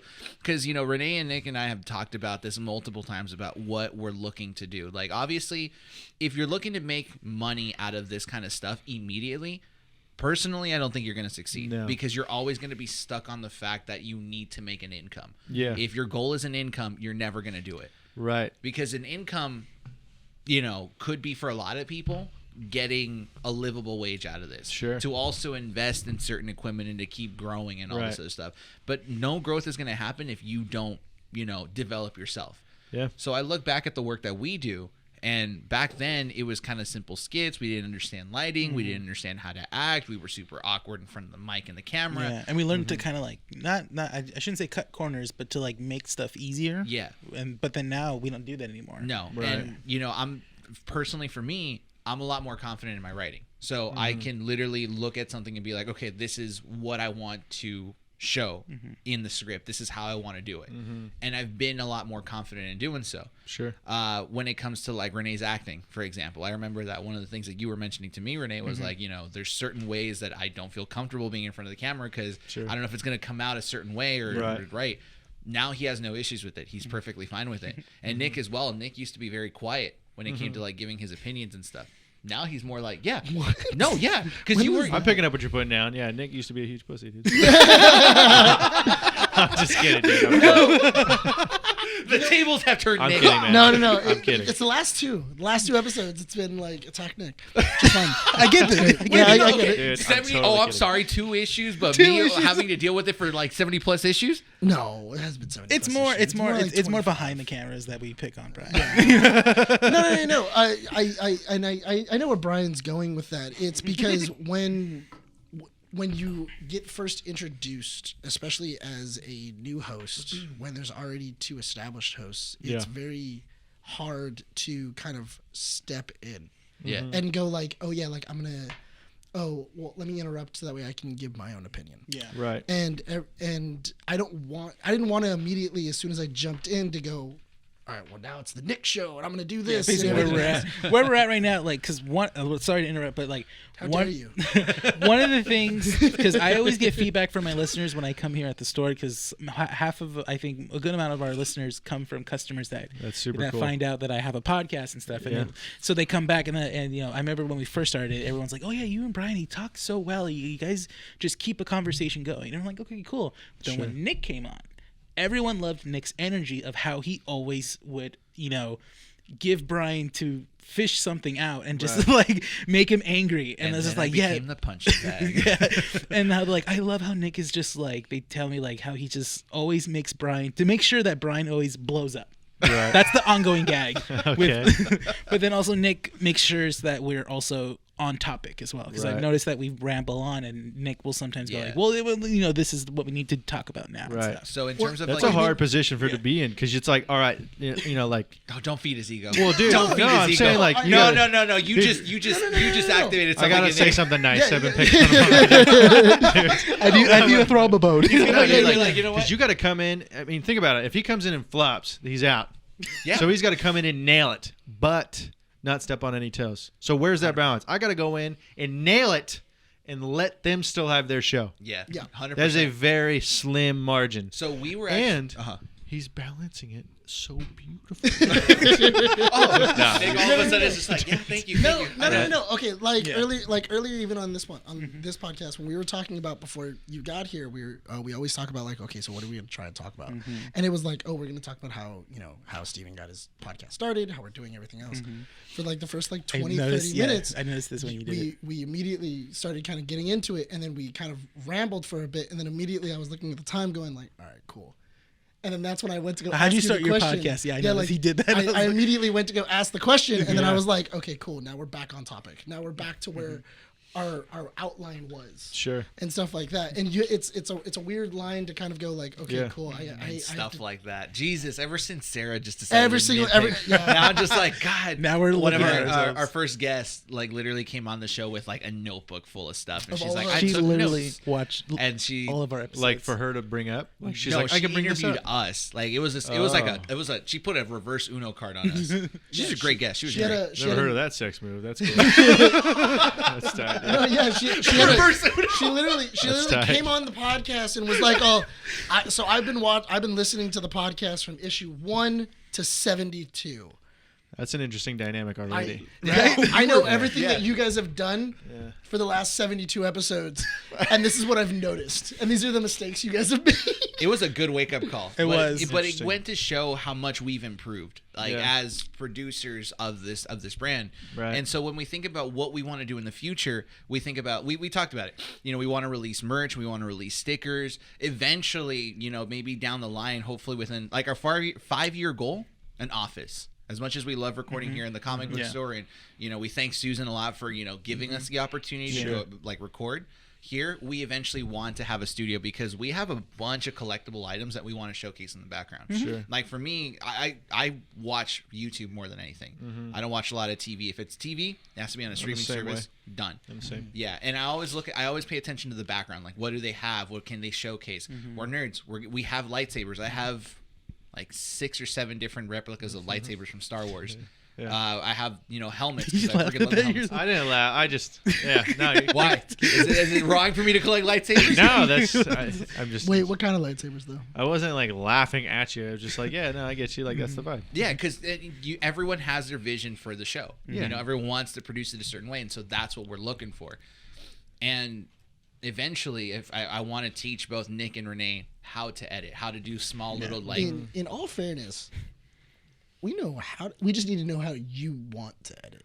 That's a whole nother thing. We can learn how to edit, but we need to learn how you do it. Yeah, because is this video okay for you, Bryan? Nick, you messed up the audio. That's the conversations in real life.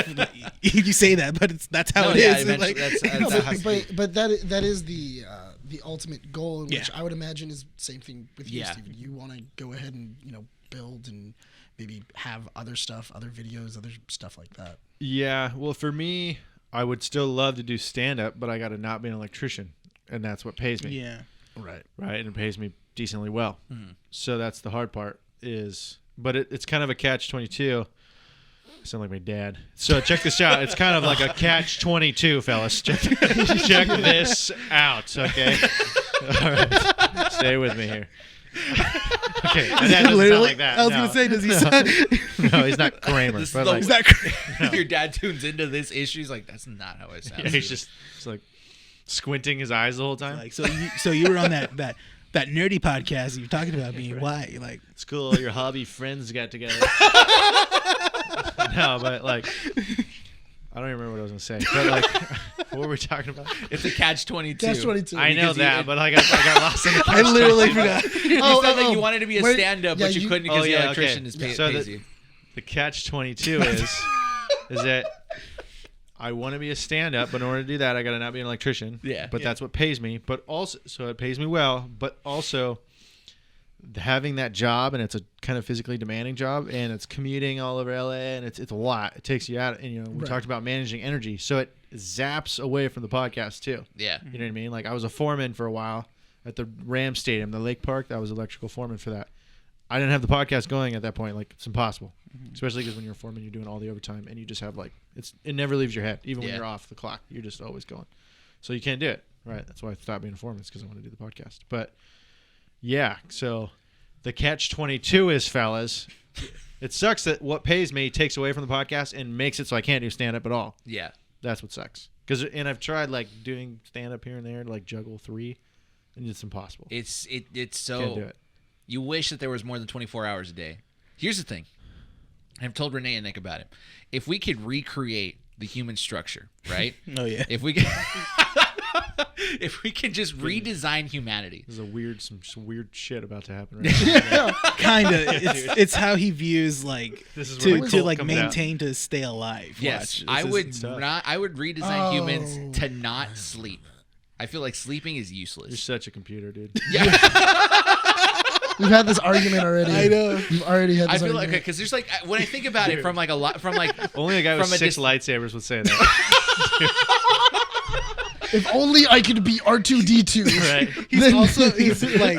No, don't take this away from me. I want to. Okay, but I'm just saying. This also goes on the line of like him not eating, and like I've told him like, dude, why don't you just like take like a power bar with you? And he's like, I still forget, and like I wish he told me this time. He's like, I wish we could just take a pill that has all of our sustenance and just like not worry about it. I'm like, dude, you're like taking up the whole fun of living, like eating foods and stuff like that. At least for me, it's just because you don't have the time. Like you said said it right now. Like, you have to have a job to maintain your living situation, to be able to do the things that you like. But then it just goes around in a circle. You're not allowed to do it. So I look back at everything that I like that's just wasting. That's fine. Just ignore it. I look back at everything that is just like a time waster for me. I'm like, sleeping, who needs it? I wish we can get rid of that. Food takes away from it, because you got to prep, you got to get it, you got to serve yourself, and you got to eat it. You're a monster. Dude, the balancing act is very hard. Yeah. So there's work, right?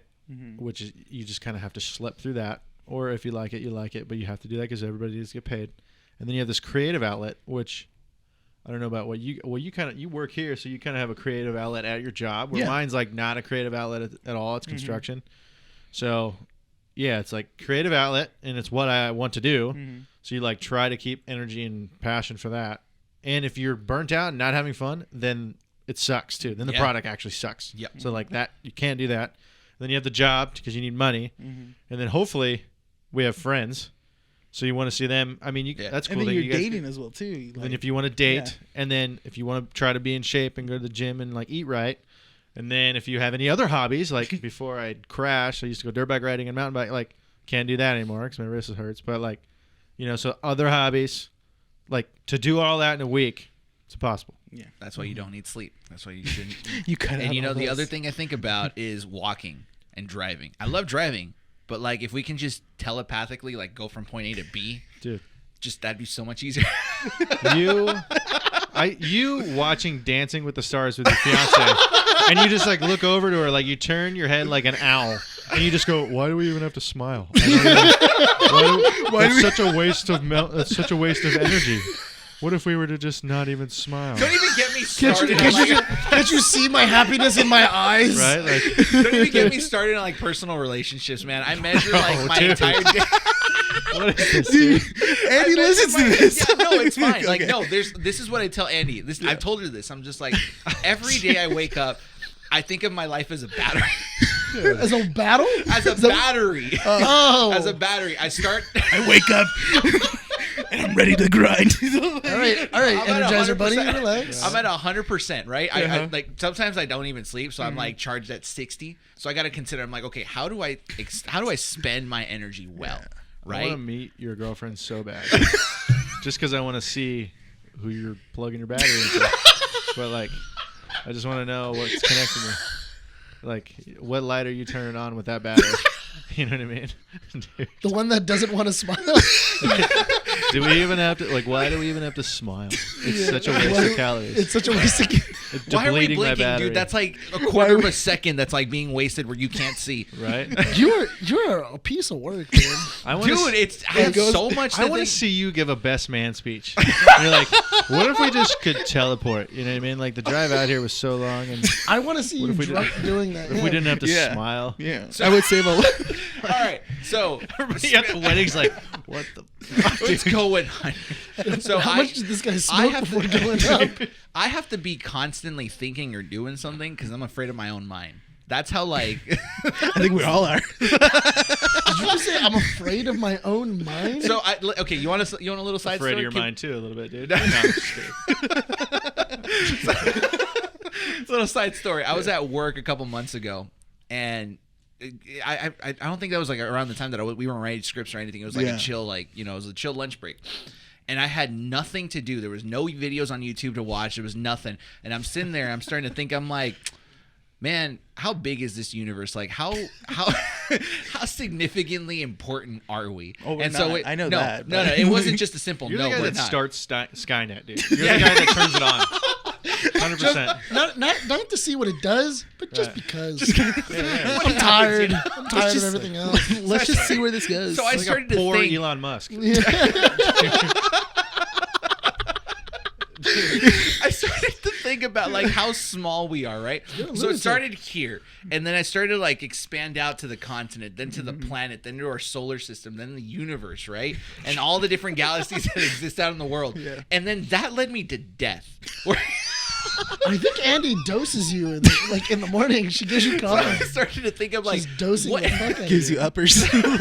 So I started to think, I'm like, because from there it led me to believe, like, okay, well, what if I was born like 200 to like 1,000 years from now? Like, how different would it be? Because I keep thinking, I'm like, yeah, I was probably born in the right generation. Like, yeah, but I kind of wish I was born when we had space travel, because that'd be dope. But then I started to think about death. And I'm like, well, what happens with death? Like, do we just like shut down and never wake up again? Or do we wake up in a different body? But why don't we remember anything from our past lives? Like, what if we did? You're the guy that orders the McRib, aren't you? You're that guy. Dude, 100%. And you know why he always comes back. You say this like to the like while you're talking to the speaker box. You're like, you ever thought about that? He's like, okay, just pull up to the window. And then like, Please leave. he keeps Please like leave. shutting the window and like handing you stuff real quick. I'm kidding. No, you're not. It's fine. I agree. I completely agree. That's great, dude. Don't apologize. That's freaking awesome. Because I don't know what is going through your head. A lot, dude. Dude, that's no. Why do you scary. think I also cannot on drives? I either have to listen to like synth, which explains Skynet. Now it's starting to make sense. Yeah, things are making sense. So I either listen to that or I have to listen to a podcast, because I have to have a conversation. Otherwise, I'm alone with my thoughts, and that goes all over the place. You constantly need external distractions. Yes. I get that. Yeah. That's a real battery thing to say. That is. Yeah. I'm telling you, I man. get that, I start waking up at 60%. I have to figure out where my energy is gonna go. I've got friends that are worth spending the energy, but then there's some people who are like, listen, you're bugging the hell out of me. I don't know you as well. I don't want to deal with you, and they just walk away from the situation. So That's why I'm passive aggressive, because I'm just not willing to like put in that energy. If you're really if you're just really booked, what am I trying to say? Like if you're tapped, like I have there's no fat in my schedule. Yes. Right? You have a lot going on. You really realize what relationships are more important than others. Yes. Not that I don't like this person, but it's like I just don't have time to give you calories. Exactly. Thank you. Yeah, you've been doing that. So Or battery you're life. using Yes. human language where I'm just speaking robot and going like energy battery. energy battery. No, because I've done it before where I was like, where I had work early, and then I came straight here, and then after here I left to go meet up with friends. Yeah. And from there I then had another party to go to. So I had a busy night. I don't think I got home until like 5 a.m. And that was a long day. Yeah. And I really had to because even when I got to the party, I was like, okay, cool. Bump up that energy. You got to get it back in. Yeah. According to Bryan, he'd be dead. His battery would be depleted. By midnight. I stay on reserves. Like my battery goes on like power saver. Well, you have to mode, plug and into the just, wall. That's why. Well, right? there's and then there's sometimes where we. What are you like What on are you power saver talking reserve? about? What do you mean? You Power just, saver? like- Does your phone not go into power saver mode when it's like at 50%? Okay, but You what just do like you- fetal position in the shower, like No, Yeah. it's just Like, what literally does that mean? monotone. Oh, Like okay. monotone. Like no, Oh, I don't yeah. Like you're- smile. yeah. I don't You're like. here, but you're not really here. Like it's, I'm Like- literally like running on like not performance mode, on like so efficiency mode. So you turned off like the emotion reflector. Brightness down to 10%. Yeah. It's crazy how if you do a bunch of podcasts or creative outlets and you're really on, so that takes a lot of energy. You're like regular life, you're like the most boring person in the room because you're just zapped. Yeah, and a lot of directors are like that too. Yeah, you're like it's like, cool. I did 5 podcasts this week. That's gonna hold me for a while because one comes out a week, and then you have like a birthday party that week. It's like your kid's birthday, and you're there, and you're just like, "What's up, guys?" How's it going? And you're just like chilling. And they're like, Yeah. "Yeah, I'm just tired," but you're so boring. And they're like, "We all love your pod." No, they don't say that. But like, No one's. nobody says that. But you know what I'm saying? Yeah, No, it's yes. weird. You're pouring it into a product, basically. Because that's where you want to expend all that energy. Yeah, That's where it's- you want to be at. yeah. That's where you feel most comfortable. very intentionally spent. Yeah, and it's not to say that like I have friends and I'm gonna like spend energy with them and be myself with them, but it's just I 100% get it. You're just kind of like this is Right. where you want to invest yourself. That's why I say on first date it's all intentionally spent because I'm intentionally spent. And they give me the same look you guys are giving me right now. Yeah. And then I usually lean in with like, my friend's a battery. Do you want to meet him? You ever see Blade Runner? Yeah.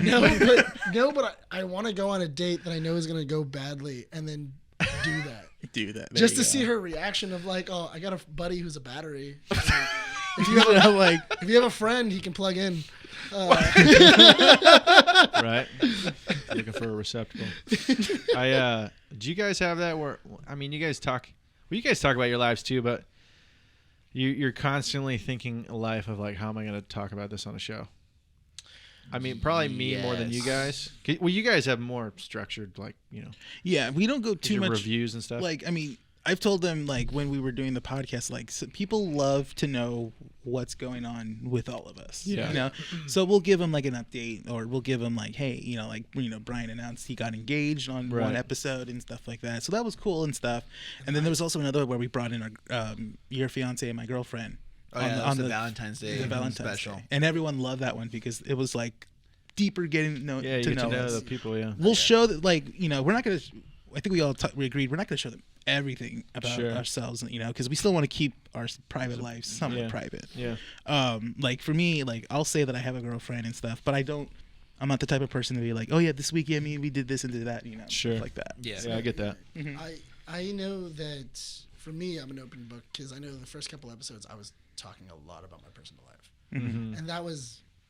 Just move. Do you want it? Do you want it a little closer? You Yes, please. You can just mention it instead of. I didn't want to crossing interrupt over. you. Sorry, go on. But you interrupted me. Was it? Isn't that a catch-22? No, what was it? But yeah, no, I did that first, and then I noticed that you guys didn't do that as much. Yeah. So then I kind of pulled back and went, okay, like, if the rest of the hosts aren't doing that, then I probably shouldn't do that either. Right. That's seat time and catching your guys' flow as a threesome now.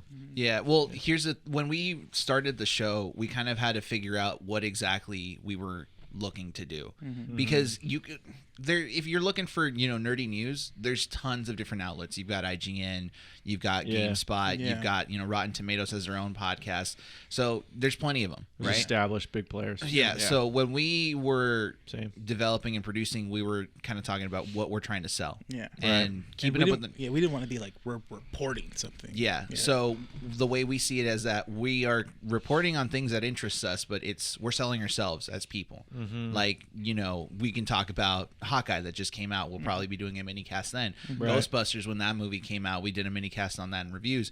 But it's more about what we think about it and how we implant ourselves with that. Yeah. Because that's the thing with nerd culture, is that it's so. How does it relate to you? How do you relate to that? Do you share it? Or are you kind of like that person? Because it can go anywhere. If you've ever met someone that's like really nerdy, you either have that person that's willing to share and showcase everything that they know, or you have those people that are super pretentious going like, oh, you don't know about that? Okay. Well, don't talk to me, pleb. Yeah. Star Wars people. Yeah. Hey. I was going to say. You said that too. We're all not like that. No, not everyone. Yeah. Just some. Oh, you don't know how many parsecs the Millennium Falcon goes? No, shut up. No one cares. This was like a week ago. I was literally at work with a bunch of grown men doing electrical things, and why do you say what like is that? I don't know. Just go with it. So like, and I forget how Star Wars came up. It's not really important how it came up, but I said, the point of, it's crazy how when The Mandalorian came out, how quickly. There's a lot of characters that only the real nerdy guys are going to know, and then there's things that just transcend the niche.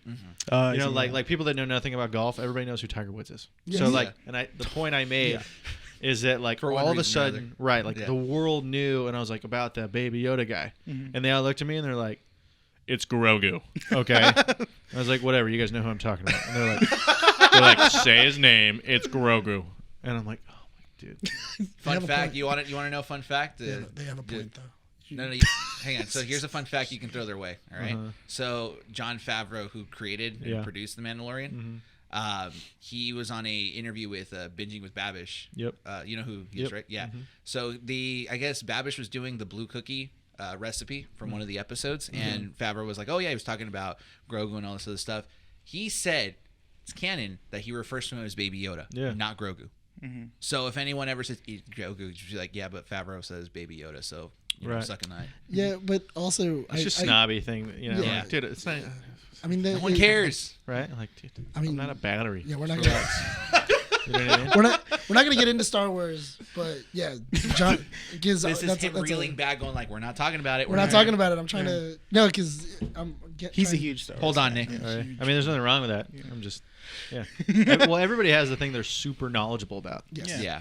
And so you kind of be like, if like this year I dove into watches, and I won't get deep into watches, but you can tell people are like, "Oh, that's cool," and I'm like, "Do you want to know everything about it? Because I could tell you," or I could just go, "Thank you. That's a nice compliment." So it's like, you know what I mean? It's like, how deep you want to get in? Because I'll make you lose a lot of money, and because you'll be obsessed with watches. Or I could just say, "Thank you. How deep do you want to go into this?" I've always been of the type where if people ask me like, "Oh, well, because they'll ask like, how nerdy are you on a certain topic?" Yeah. Right. I've gotten to the point where I respond, I'm like, I really don't want to get into it because you get so picked on for knowing that kind of stuff that you're just kind of like, I don't want to be, oh, he's a nerd. So that's kind of my response. I'm like, are you sure you want to know? Because we can really invest the time to know about certain things. I feel like you had a very different experience growing up. Oh, yeah. Because when I grew up, I didn't get picked on at all for being. He was built in a lab. whatever factory built you, I don't know why they just put you in a corner and started laughing at you, but nerd. Yeah. No, but because for me when I was growing up, it was always, especially when I got to like high school or any of those, I had a good group of friends where we would all sit down and then just that would be our thing of just like, we're going to talk about this. Sure. And I feel like that's what kind of got me into podcasting, was because it would be a large group of people talking about a specific topic and then everybody having their own opinions and then, going about it that way. And that was always fun to me. And that's what kind of like led me to going like, oh, but you could always turn that into a podcast. You can always use that. And so, I mean, he was made fun of. I was praised. So Thanks for putting it that way. It really shows the how much people don't like you, Bryan.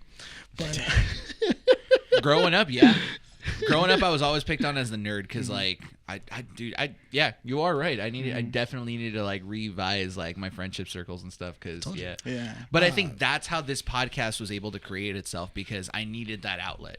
I was growing up. My biggest influence was my dad. So I grew up on 80s movies and TV shows. If you were to talk to me about like action movies and stuff, I could name you every cliche possible, because that's just who I am. Sure. And so I needed to have that friendship or those friendships that, encourage that kind of creativity. Yeah. Rene allowed me to be that person when it came to podcasting. He's like, yeah, I'm not going to judge you for liking Spider-Man. He liked, both Marvel and DC and helped me into, other third-party publishers like Dark Horse and Image. Comic books like that, and that's how I got into that world. And Nick, being that kind of like nerd that also watches movies and TV shows, he went along with the ride. So any skit that I do, he totally understands what angles I'm looking for, the camera perspectives and everything. For sure. And that's how this was able to create, what it is now. Even on a non-creative level, whether it be just a person I'm meeting, at a swizzle stick party that I never go to and that was totally made up, or like or like just a date, you got to be passionate about something. Yeah. People, I'm like, hey, what are you passionate about anything? Like, do you have any hobbies? Like, what do you really geek out on? And they're like, of course I'm going to make fun of women here, but like, I don't really know. And you're just like, dude, that's so, like, how have you never gone down the rabbit hole on anything? Yeah. Do you know what I mean? On like whether a it be specific topic, right, like for subject. you guys, it's comics and Star Wars and stuff like that. For me, it's been dirt bikes and cars and bikes and then now watches this year. Yeah. And podcasting. But it just, I'm like, dude, how have you never either A, you don't know how to answer the question, or like anything. I feel like there's a stigma where people are afraid to kind of acknowledge, even to other people, what they are very passionate about. Right. Like it took at least me a full year to basically admit that yes, I'm working on a brand. We built the website, we produce videos, we have a podcast. Do we get paid for it? No. 100%. Sorry, go ahead. No, because I was going to say, I've been on a date before, and I did do that, where she had brought up Titanic. She had brought up the movie Titanic, and I'm an avid Titanic aficionado, where I'll watch anything. You can't call yourself that when you went on a cruise and didn't do the Titanic scene. Nick. Whatever. I figured if I did it, the cruise was immediately like it was gonna hit an iceberg. just pop out of nowhere. Yeah. Some guy's gonna draw you on a couch. Yeah. That's the Titanic scene. You know what the worst thing was? I've been on He a wasn't cruise. afraid of the iceberg. He was afraid to be asked to get naked. I don't know on the couch. No, I wasn't afraid of that. No, but I don't know why. But for some reason, my first cruise I ever went on, they were playing the movie Poseidon, which is the On a movie, cruise. which is the movie of a cruise ship Going getting upside hit down. by a large wave and then flipping upside down, and then people having to survive their way through the Yeah, levels. go from the top to That's the- on purpose. Nobody accidentally put that. What the heck? 100%. I don't know why Carnival was just like, this would be hilarious. You'd think that these people would like think about what movies are playing. That's like if you go on like a cross country like airplane trip and they play that movie Sully. Right. Yeah. Oh god. No, yeah, that's the, Hey, that's, so on the movie list, we got Sully, we got Final Destination, we got and then we got Castaway next. You know? and then we also have Fahrenheit 9/11. All right, it's a good mix. It's a good mix. yeah. No, but I panic. did do that where she had brought up because she was like saying, oh yeah, like I was watching Titanic the other day, and I was like, oh my god, like I started going into like facts about like what happened and everything else, and I just saw her eyes gloss Yeah. of just like, what are you talking about? Yeah. And I had to like describe it, and then I went, well, it's really interesting when you start getting into it. Yeah. And then she goes, what do you mean? And then I went into it, and she goes, oh, that is actually really interesting. And my thought was, I don't know how you watched the movie and then didn't go, I'm gonna Google some of this. You know, like what happened? What actually happened? That's true. Because that happens to me a lot where I Yeah. watch those made for real movies or like a movie that's based on an actual Hard. event. We did What that is with Die wrong Hard. with you? Anyway, Wait, what do you mean? it didn't actually happen, dude. No, but we talked about when we watched Die Hard together. Like Renee and I were like, "Oh yeah, that scene was done practically." We Oh, watched yeah, Die yeah. Hard together. Well, usually it's naked. Yeah. Usually it's naked. Yeah. And because it's naked inside with Santa hats on. Right. That's We had the a only banana, way. yeah, there was banana cream pie. We watched Die Hard. Yeah. It was a But- Thursday night. But Yeah. but I know what you mean of like, I don't know how certain people haven't gone down a rabbit hole of some Of kind. anything. Yeah. About anything. Yeah, Right. Like, because I've asked that You're question afraid. too. Well, I've asked that question too on a date or meeting new people. Of what are some things that you're interested in? Right. Drugs. And you get but you do get a lot of like, I don't know. Just like, like, right. I just think admit it. You get, Like, a lot, yeah. you get a lot of it. It's not it's not an intelligent thing because like people that are really dumb can know a lot about something, Right. Yeah. right? It's just because you're really into it. You know what I mean? So it's not like I'm smart and I'm just giving away my wealth of knowledge. It's not that. It's just like, dude, I'm super into this. And for people that have never been super into anything, either A, you're lying and you don't know how to sell yourself, or you don't care to tell me, or you're really boring. Like, so you've just done like half, like you've tiptoed in a million different pools, but you've never gone swimming. Yeah. You know what I mean? That's actually a good way of putting it. Think about that. Yeah. Food for thought. Yeah, just No. thought about that right now. No, but you're right. You eventually you just have to jump in and hopefully your pants don't come off. What? All right. So we are reaching an hour 40. So we got to be wrapping wow. up this podcast. Yeah. No. Right? The conversation's been really good. Sure. So it's short. He's like, yeah, No, sure. I mean, yeah. Sure. Totally. No, I didn't mean it like that. Thank you. When you I guys- say that a lot. He's like, oh yeah, but when you guys come on mine, don't do this. No, it's been good. I'm having a good time. Dude, I realized, I started saying sure a lot. I was in Oregon and I went to Montana and I went to Oregon and I was like looking at properties that I wasn't ready to buy, but I kept having a lot of people show me property. So all the realtors are like showing me stuff and they're like, it does this, how realtors sound. They're like, Yeah. this is beautiful open. And I'm like, sure. And I kept saying, and then it was in my vocabulary. It's just So people it's a talk and I go, habit. sure. Sure. It's okay. People like always get mad at me because I say instead of like thank you. It basically means I'm listening. Yeah. That's all I meant by that. So that reminds No, me yeah. of a conversation I had because I took an Uber today to work, and I had this random this dude, and he's like, I don't usually like talking when I'm in an Uber, Sure. because I'm in my head. Sorry. And stuff. Yes. Yeah. 100%. And he's talking to me, and I'm like, okay, yeah. I'm like, and he's like, yeah, oh, is this a middle school? We're passing Whittier your middle school, and I'm like. He's just talking. He's like, yeah, I kind of knew a girl here. I'm like, oh, cool. And he's like, yeah, she worked at a topless bar. And I'm like, okay. I'm like, yeah. No, I said, that's funny. And I go, oh, that's funny. He goes, yeah, he killed herself. I was like, what? I was like, what? Okay, I'm sorry. What a way to bury the lead on that one. The guy should not have his own podcast. All right, I got one last question for you, Steven. What's up? All right, so Sure. we haven't Rene, because he works at the shop, he gets the attention, from the show. He's just like, oh, I really love the podcast and all this other stuff. You say it like I don't get any of that. He's walking down Candyland. You're like, sure, like Because I want to reach that point where, like, because it would be interesting. I want to see what my response is. I don't know what my response would be. Do you want us to get you like a button that says I host a podcast? What's your question? My question is, like, what if, like, one of these days, you're just kind of minding your own business, walking to a place, driving somewhere, and all of a sudden someone's just kind of staring at you, going like, the heck, like they're kind of confused, and they go up to you, he's like, Are you Steven from Standing Still Podcast? Like, you ever feel like you'll reach that level? You feel like, are you ready to reach that level? It's happened to me once. Oh, really? Like a total stranger? Not complete stranger. Mm-hmm. I met the guy like once or twice in high school, and like through various things. So I had totally, that was like more than 10 years ago, and he looks totally different now. He has like a totally different haircut, different face. Like, didn't recognize the guy. I was literally getting coffee with my buddy, and my buddy was facing the cars like coming in the drive into the parking lot, and the guy was waving, and he was like, "Oh, I think that might be my buddy or something." I was like, "All right, whatever." And then the dude ran over, and he's like, "Yeah, dude, Standing Still, like, life is rad." And I totally didn't recognize the guy, and I was like, "Dude, no way!" Like, I was on cloud nine, I was like, "Dude, that's awesome." And he was like, "You remember me, Gabe?" And I'm like, and then I was like, he's like, "From this and that," and it still took me a second because he looks totally different. I'm like, "That's right," but he'd been listening, so I hadn't thought about this guy in like 12 years, and he'd been listening to the show, and then and then now he still like messages me. I'm like, "Dude, I got his number," and I was like, "We got to get you on the show," which I still haven't done, but so it's not complete. I don't know the guy, but I essentially didn't know the guy, and I admit I'd seen the guy, like, he was at something with 10 other people twice, maybe.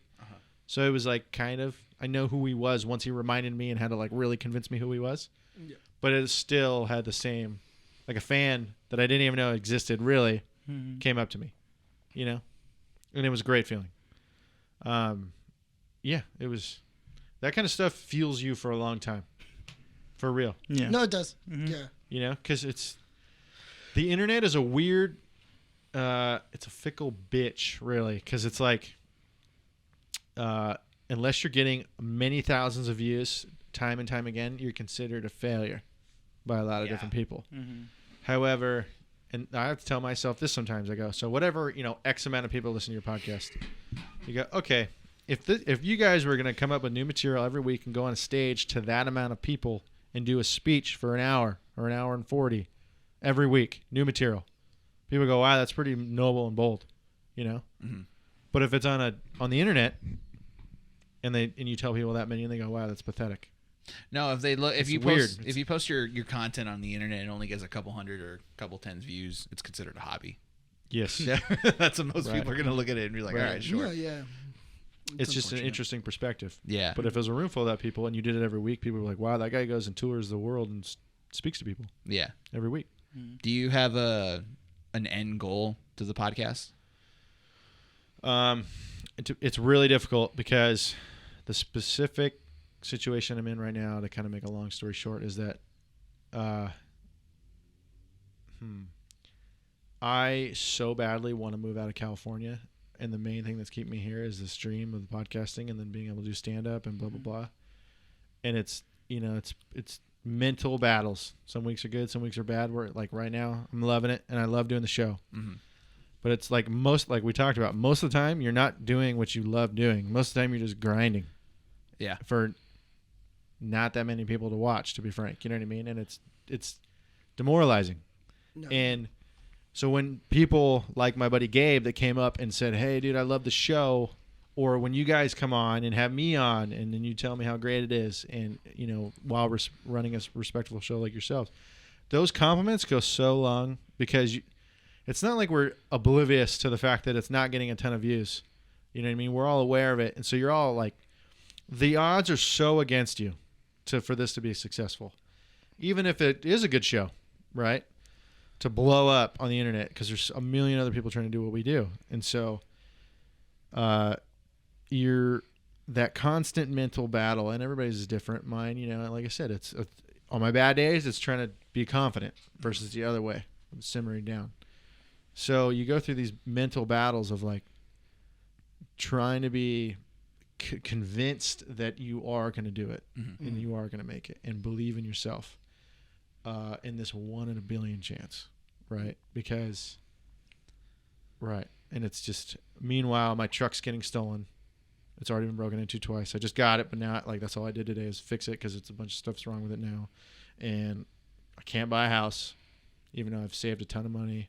So it's like where I live, I don't really like where I live. I hate my apartment. My truck got stolen, and then just everything's expensive. Don't really like my job. So it's like all these things are weighing down, and I would fix it by moving out of state, but it would take away the podcast because all my connections are here and all the opportunities here. Because if I moved out of state, I'd go to like Montana and be a mountain man.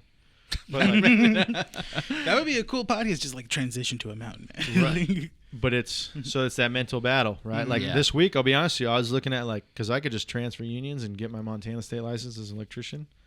I'd take like a $20 an hour hit, but still up there, I'd be killing it because it's so much cheaper than California. Here, it's like, you make how much? Oh my gosh, you're killing it. And it's like, dude, compared I could buy a condo in Chino and be tapped because everything's 2 income now. I'm just a single guy. Yeah. Right? You got to have like 2 people that make $100,000 to be able to buy a decent house in Whittier.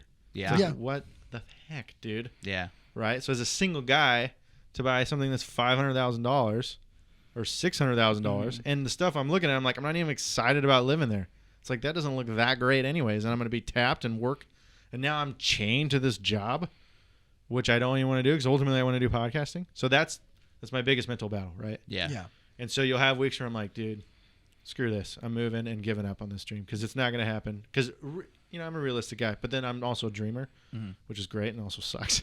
Because no, 100% relatable. You know what I mean? I Just think, to be real. I think this wraps back to the first topic that we had at the beginning of this issue, where it's kind of like, what is this like? How is this a creative outlet for us? Sure. And I feel that most people, I'm looking at the time, don't worry. Most people look at it as like, okay, like you said, you're only getting a couple hundred listens or a couple hundred downloads or, a couple 10, 20 views on YouTube. Right. But people also forget, they know, they think we're stupid and we don't look at their analytics and stuff like that. And this is what I've told Rene and Nick. It's like, our analytics can show that we only get 20 to 30 views per video on YouTube, and we get like 50 to like 70 downloads per issue on podcast sites. At the end of the day, are you happy with what you've created? Yes. And if it's exactly, if it's a yes, great, then you got to keep doing it because that's what's keeping you motivated continuously. Every single day you wake up, you're like, I got to go to work, I got to do this. I'm in the same boat. I don't like my job. I don't. I studied health sciences in college. I would have studied film if my mom didn't push me towards the sciences and stuff. Right. But, I've made my decisions. So now I have to work even harder to get into film production, to do all those things.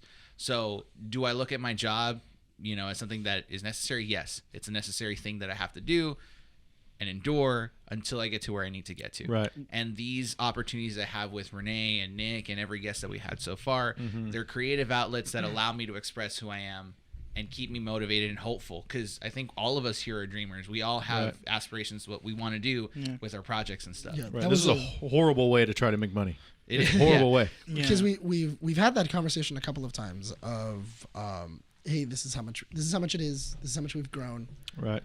In the last 6 months, we've only grown 30 people, and it is one of those things of okay, but are they stable?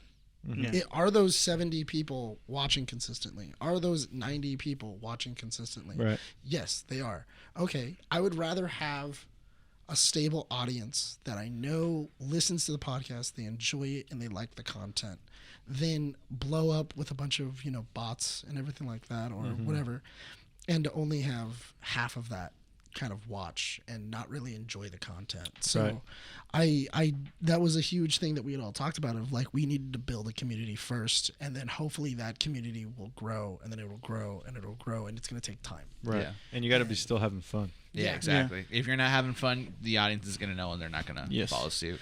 Absolutely. And you're gonna hate life. Yeah, exactly. Because I've been on podcasts where you don't like what you're doing, and you don't like how it's going and everything like that, and it's rough. It's rough to be in that situation, because then you feel like people know I don't want to be here. Yeah. Right. Yeah.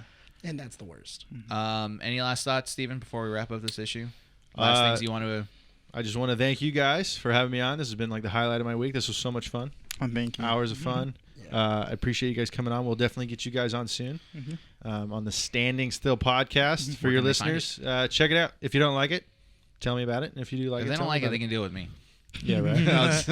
What was that? This passive aggressive Bryan. Right? But yeah, no, check it out. And if you guys like it, reach out. Like what we just talked about, that kind of feedback, it really means a lot to us. And whether you do or don't like it, feedback, and then I hope you do. And yeah, check it out. Instagram, YouTube, and all audio platforms. All audio platforms, YouTube, I'm not on Twitter. Instagram and TikTok are all just Standing Still Podcast. TikTok. And you have a link tree, right? I do. It's on the Instagram. Okay. I'll put it on there. I'll put it on the description. Yeah. Instagram's the best, most like direct social media. I'll pull clips on TikTok. But Instagram is where you'll see also kind of like just me posting on stories of more of my daily life kind of stuff too. Yeah. Instead of just strictly like, here's clips of the show and just kind of advertising basically. Yeah. I think we got to start doing that. It's a lot of work, but it's I don't know. I just started doing it, so I can't really tell you like, oh wow, it's blown up. It's very beneficial. Yeah. No, but yeah, it helps. It You does. kind of have to trust the process on that. But I just want to say thank you guys for inviting me. This was super fun. No, it was great having it. Yeah. It was a great way to end the month of guests. Yeah. So I'm excited. Yeah. No, it was great because it was motivational, inspirational. Man, all our guests have been great. Yeah. That's awesome. Thank you, Steven. They've all shown us how we're slacking. Definitely. Wow. Okay. Next time I come on, I'll talk about how I lost my virginity. Oh, that's right. We forgot the story. I've been thinking about it, but I was like, I don't know how I'm gonna cut this in. Well, that's the thing. How long is it? It's like 10 minutes, 5 to 10 minutes. We've been doing 2-hour podcasts. You're at 153 right now, and also remember we were at. So I would say like 150. I don't want to oversell it, but do you want me to do it and cut it in 7 minutes? If anything, yeah, go ahead. Okay. Hey guys, it's me, Editor Bryan again, interrupting another podcast twice in a row already. Just letting you guys know that the story was cut out from issue 75 only because we didn't want to pass the 2-hour mark on the podcast again. So if you guys are interested and want to know the story, that was told really well. If, we got to say it. It was rolled really well by Steven. You guys can catch that portion of the story on YouTube. Keeping Up with the Nerds. Just go ahead and search us there. Go watch the video. Trust me, it is worth the wait. So that video will be coming out right after the podcast. Podcasts always come out on Wednesday. This video will be coming out on Thursday following the podcast. So feel free to catch that video. Like, subscribe, follow us on our YouTube channel if you haven't yet. Otherwise, enjoy the rest of the podcast. We're already done. Almost there, guys. Thanks for that story. Told it really well. Yeah. That's pretty good. I mean, you sold me on the fact of how threatening and menacing this fighter That's death true, was. yeah. I felt like I was right there in the moment. It's like, what? Nah, but thank you, Steven. Thank you. Thank you for the story. Thank you for the content. Thank you for being here. Loved being here. Much appreciated. Absolutely. Are we ready to wrap this issue up? Let's do it. Excellent. Okay, so usually how we do it, we each say our names. You're the last one who's going to be saying your name afterwards. Okay. All good? Yep. Okay, let's not mess this up. We got this. You ready? Ready. All right, here we go. This has been Keeping Up with the Nerds, issue number 75. My name is Bryan. Rene. Steven. Recording at Undercity Comics in Whittier, California. We want to thank everyone for listening to this issue and hope to see you all next time.